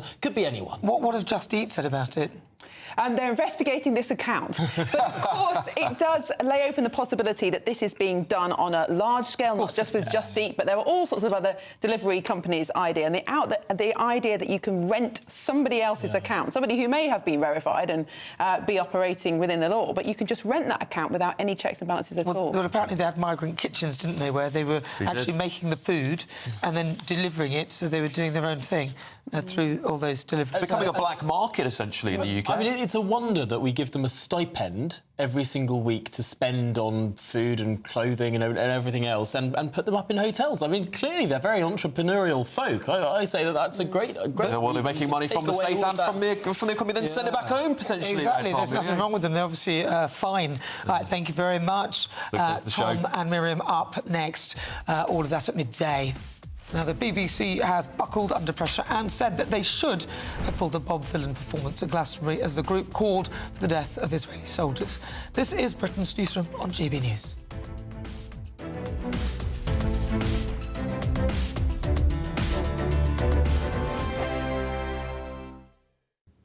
Hello. Hello, I'm here with your GB News weather update from the Met Office. Now, it is going to be very hot and sunny across central and southeastern parts, but towards the northwest, there's a bit of rain around today. That's because we have a frontal system lingering here, and I am expecting that rain to pep up a bit, to become a bit heavier as we go later on. Away from this rain in the northwest, a few showers could develop across parts of the Midlands, northern England maybe, and these could be a little bit thundery, but the big talking point today is how hot it's going to get. Lots of sunshine on offer for much of England and Wales, and with that sunshine then temperatures rising. We're looking at highs of around 34, possibly 35 Celsius towards the southeast, and many places getting into the high 20s or low 30s. A lot of heat, a lot of humidity around, and that's the theme as we go through into the evening. And with that heat then, a few more showers could develop across a few places, though they are going to be pretty isolated. Staying fairly wet and quite cloudy across many parts of Northern Ireland and Scotland, and like I said, that rain is going to turn a little bit more intense as we go through the evening and the first part of the night. Some places could see around 30 millimetres of rain in just a few hours, so a few localised issues possible, also some blustery winds. But as that front gradually makes its way a little bit further southeastwards, it does fizzle out a little bit, so a bit of cloud pushing into parts of northern England, parts of Wales perhaps, but not a huge amount of rain. Most places turning largely dry overnight, and it is going to be a pretty warm night. For some, temperatures will stay above 20 Celsius, particularly around London, so a tropical night is going to be a bit uncomfortable for sleeping. And then tomorrow looks like a fine day for many, but a bit more rain is going to pep up as we go through into the afternoon across some parts of Scotland, northern England, maybe North Wales as well. Could turn a little bit heavy at times. Elsewhere, a bit more sunshine on offer, and in the southeast, it's likely to be even hotter than today. Westminster's full of talk, but out here, it's the real world. Am I allowed to talk now? No, that's it. This is where it matters, real people and real lives. That's what politics is all about. The fact that Trump made a good start, no. Straight answers, no spin, and just a couple of pints. How many fingers have I got up? About 10. So join me for Lee Anderson's Real World every Friday at 7 p.m, only on GB News. The People's Channel, Britain's news channel. You want to know what's really going on in the corridors of power? Labour don't know what to do with you half the time, and that makes you quite lethal in the chamber. Get behind the headlines with Chopper's Political Podcast. Join me, Christopher Hope, as I sit down with the great and the good of British politics. We'll see where this ruling takes us. These are the stories shaping our nation. Chopper's Political Podcast, available now on all platforms. Listen in and stay ahead.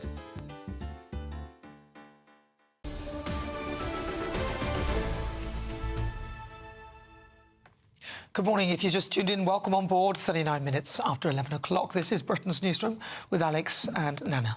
Yes, the BBC have said it should have pulled the live stream of Bob Vylan's performance during Glastonbury, which contained utterly unacceptable and anti-Semitic sentiments. Let's remind ourselves of what was said.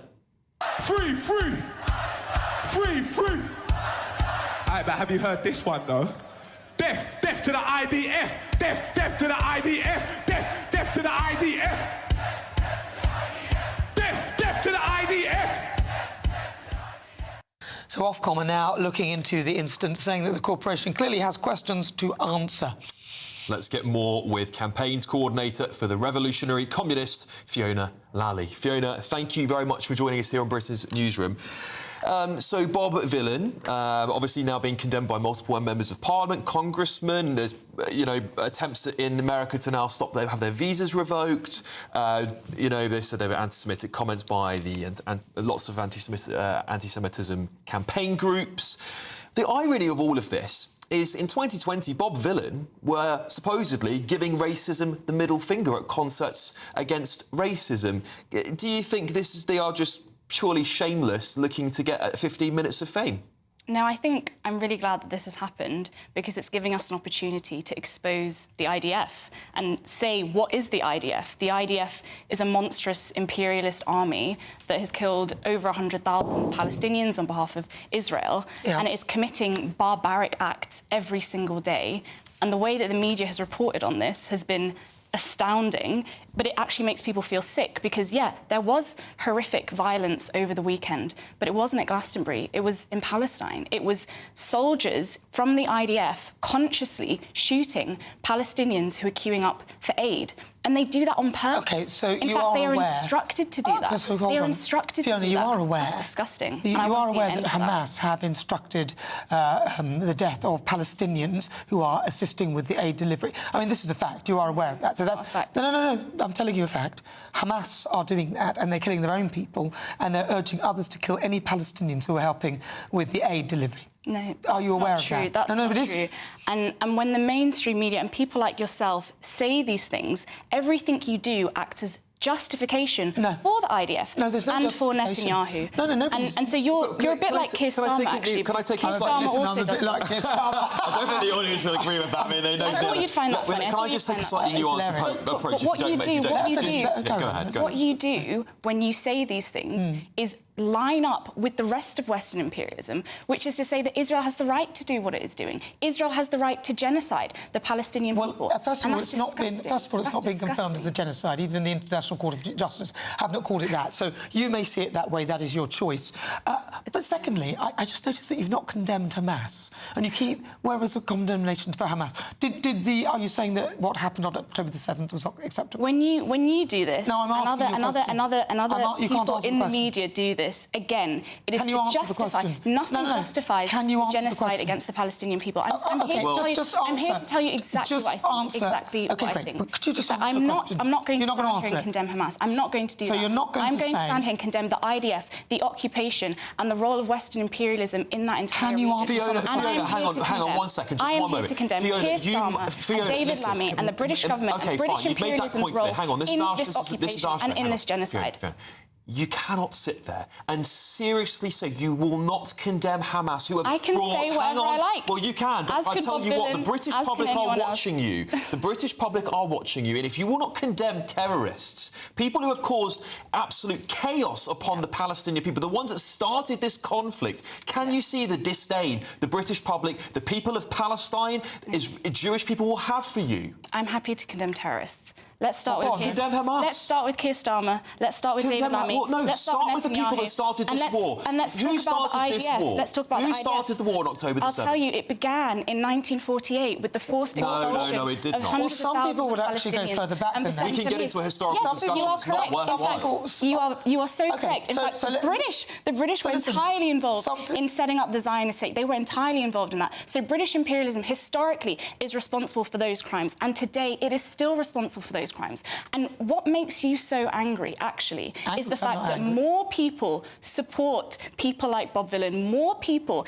in Britain actually want to see an end to the occupation. They don't support Britain sending arms to Israel. What people want, Fiona, is an end to war. Enrages you. And they don't support Bob Villan spouting out vile anti-Semitism. I don't want you to sit here and call the British public racist and anti-Semitic, because they do not support Bob. You just said the vast majority of people support what Bob Villan said. You just said that. And they do not overwhelmingly. I'm upset that there's a man who's been given a platform to spout out. But you're not upset about 100,000 Palestinians. Who said that? You're not upset about the fact that the IDF killed children. I don't want children to die. Don't shout at me, please.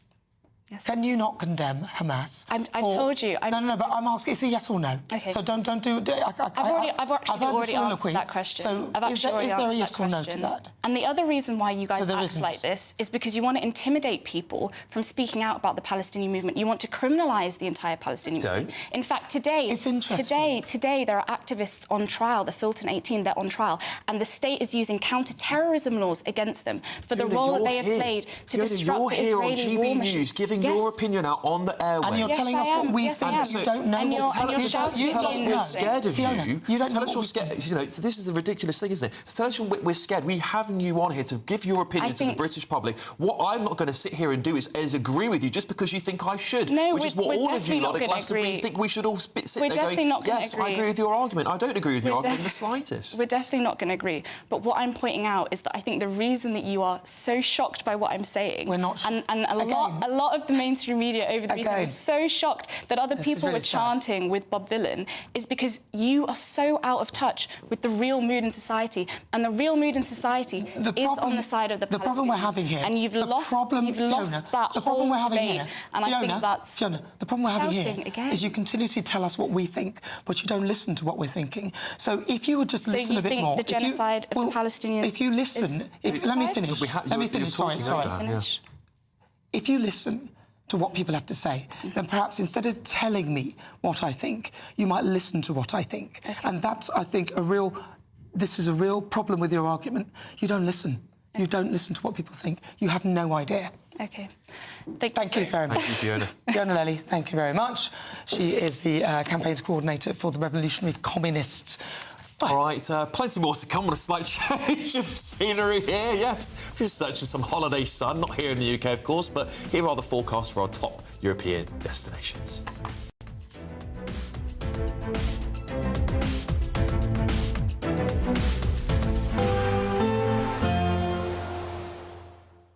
You're looking happy. Well, the forecast looks good. So you've sorted the travel insurance then? All Clear Travel Insurance sponsors GB News Travel Destinations forecast.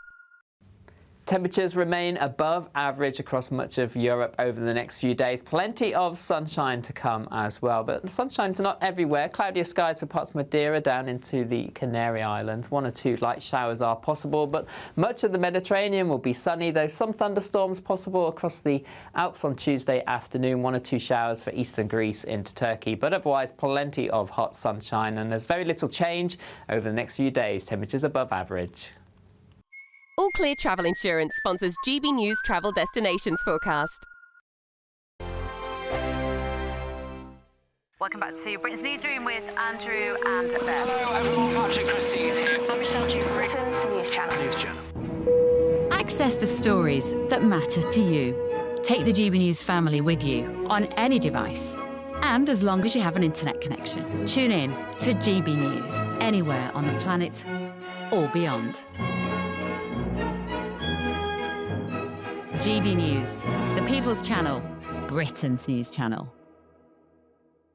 At GB News, we love to hear from you, our loyal community.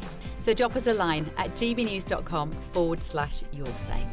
There you can talk to each other and also to the presenters live on air.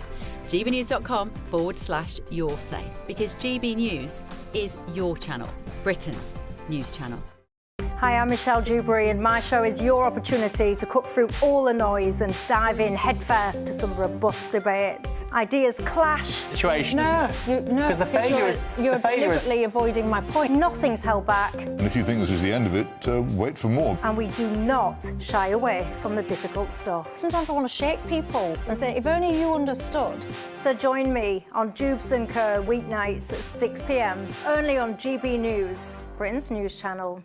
Good Afternoon Britain isn't just about us. The wonderful thing about this programme is it's about everyone watching. It's an interactive programme. Well, there absolutely is something to see here, and we're going to be talking about it more. Whether it's breaking royal news, please bring us up to date, or indeed a particularly punchy speech in the House of Commons. Very, very curious. We bring it to you live, and then we bring you live reaction as well. That's Good Afternoon Britain, weekdays from midday. Only on GB News, the People's Channel, Britain's news channel. In the GB Newsroom, we bring you the news as it happens. With our team of dedicated journalists across the UK, we're ready to keep you up to date with what's happening every half an hour, every single day. Bulletins here on GB News, the People's Channel, Britain's news channel. It's Patrick Christie's Tonight, and here we do things differently. It's explaining the absolute madness of this, doesn't it? It's explosive. I mean, this is very good. It's lively. 850. Your government sat there, Sean, and it did nothing. It's controversial. And the Middle East has been in turmoil since before I was born. It's everything you need to kickstart your evening. Everyone's had their Weetabix tonight. I love to see it. That's Patrick Christie's Tonight, weeknights from 9 p.m. Only on GB News, the People's Channel, Britain's news channel. No matter the state it's in, this is our nation. Join me, Jacob Rees-Mogg, for a genuine, honest discussion on where we have been, where we are going, and where we are with the people who set the direction. That's State of the Nation every Monday and Tuesday at 8 o'clock, only on GB News, the People's Channel.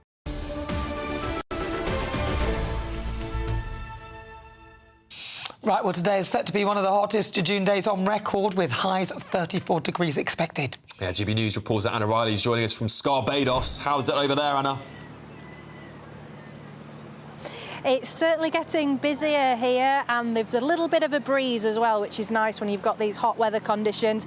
You can see out here to sea, we've got a speedboat ride going out. There's people out there on lilos, people digging in the sand there with spades, cooling off and enjoying this lovely weather that we're getting. You can see as well from earlier just how much more the beach has filled up as well. People out sunbathing, there's younger families here as well, people that aren't at work or at school that have got the chance to come and enjoy this lovely warm weather. Of course, it's also a great boost for tourism. You can see the arcades there along the front, the fish and chip shops, plenty of people having an ice cream as well to cool off. That comes as it's the 4th day of a heat wave here for much of England, and it's forecast to be hotter than holiday spots in Barbados, Jamaica and Mexico. So we'll be here throughout the afternoon as well, speaking to people about how they're enjoying this warm weather here in Scarborough.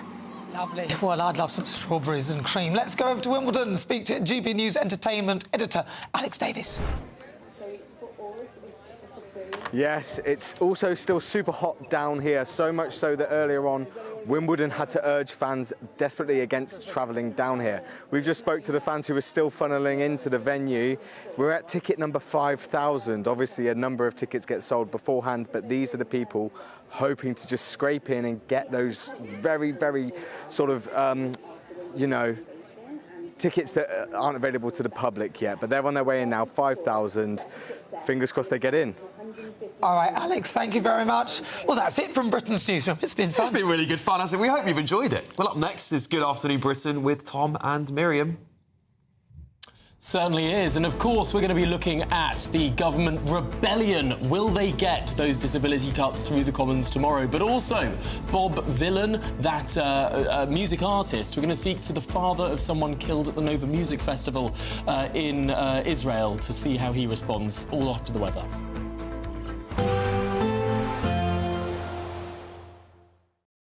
Expect a warm front, moving from the kitchen right through to the rest of the house. Boxed Boilers, sponsors of weather on GB News. Hello, I'm here with your GB News weather update from the Met Office. Now, it is going to be very hot and sunny across central and southeastern parts, but towards the northwest, there's a bit of rain around today. That's because we have a frontal system lingering here, and I am expecting that rain to pep up a bit, to become a bit heavier as we go later on. Away from this rain in the northwest, a few showers could develop across parts of the Midlands, northern England maybe, and these could be a little bit thundery, but the big talking point today is how hot it's going to get. Lots of sunshine on offer for much of England and Wales, and with that sunshine then temperatures rising. We're looking at highs of around 34, possibly 35 Celsius towards the southeast, and many places getting into the high 20s or low 30s. A lot of heat, a lot of humidity around, and that's the theme as we go through into the evening. And with that heat then, a few more showers could develop across a few places, though they are going to be pretty isolated. Staying fairly wet and quite cloudy across many parts of Northern Ireland and Scotland, and like I said, that rain is going to turn a little bit more intense as we go through the evening and the first part of the night. Some places could see around 30 millimetres of rain in just a few hours, so a few localised issues possible, also some blustery winds. But as that front gradually makes its way a little bit further southeastwards, it does fizzle out a little bit, so a bit of cloud pushing into parts of northern England, parts of Wales perhaps, but not a huge amount of rain. Most places turning largely dry overnight, and it is going to be a pretty warm night. For some, temperatures will stay above 20 Celsius, particularly around London, so a tropical night is going to be a bit uncomfortable for sleeping. And then tomorrow looks like a fine day for many, but a bit more rain is going to pep up as we go through into the afternoon across some parts of Scotland, northern England, maybe North Wales as well. Could turn a little bit heavy at times.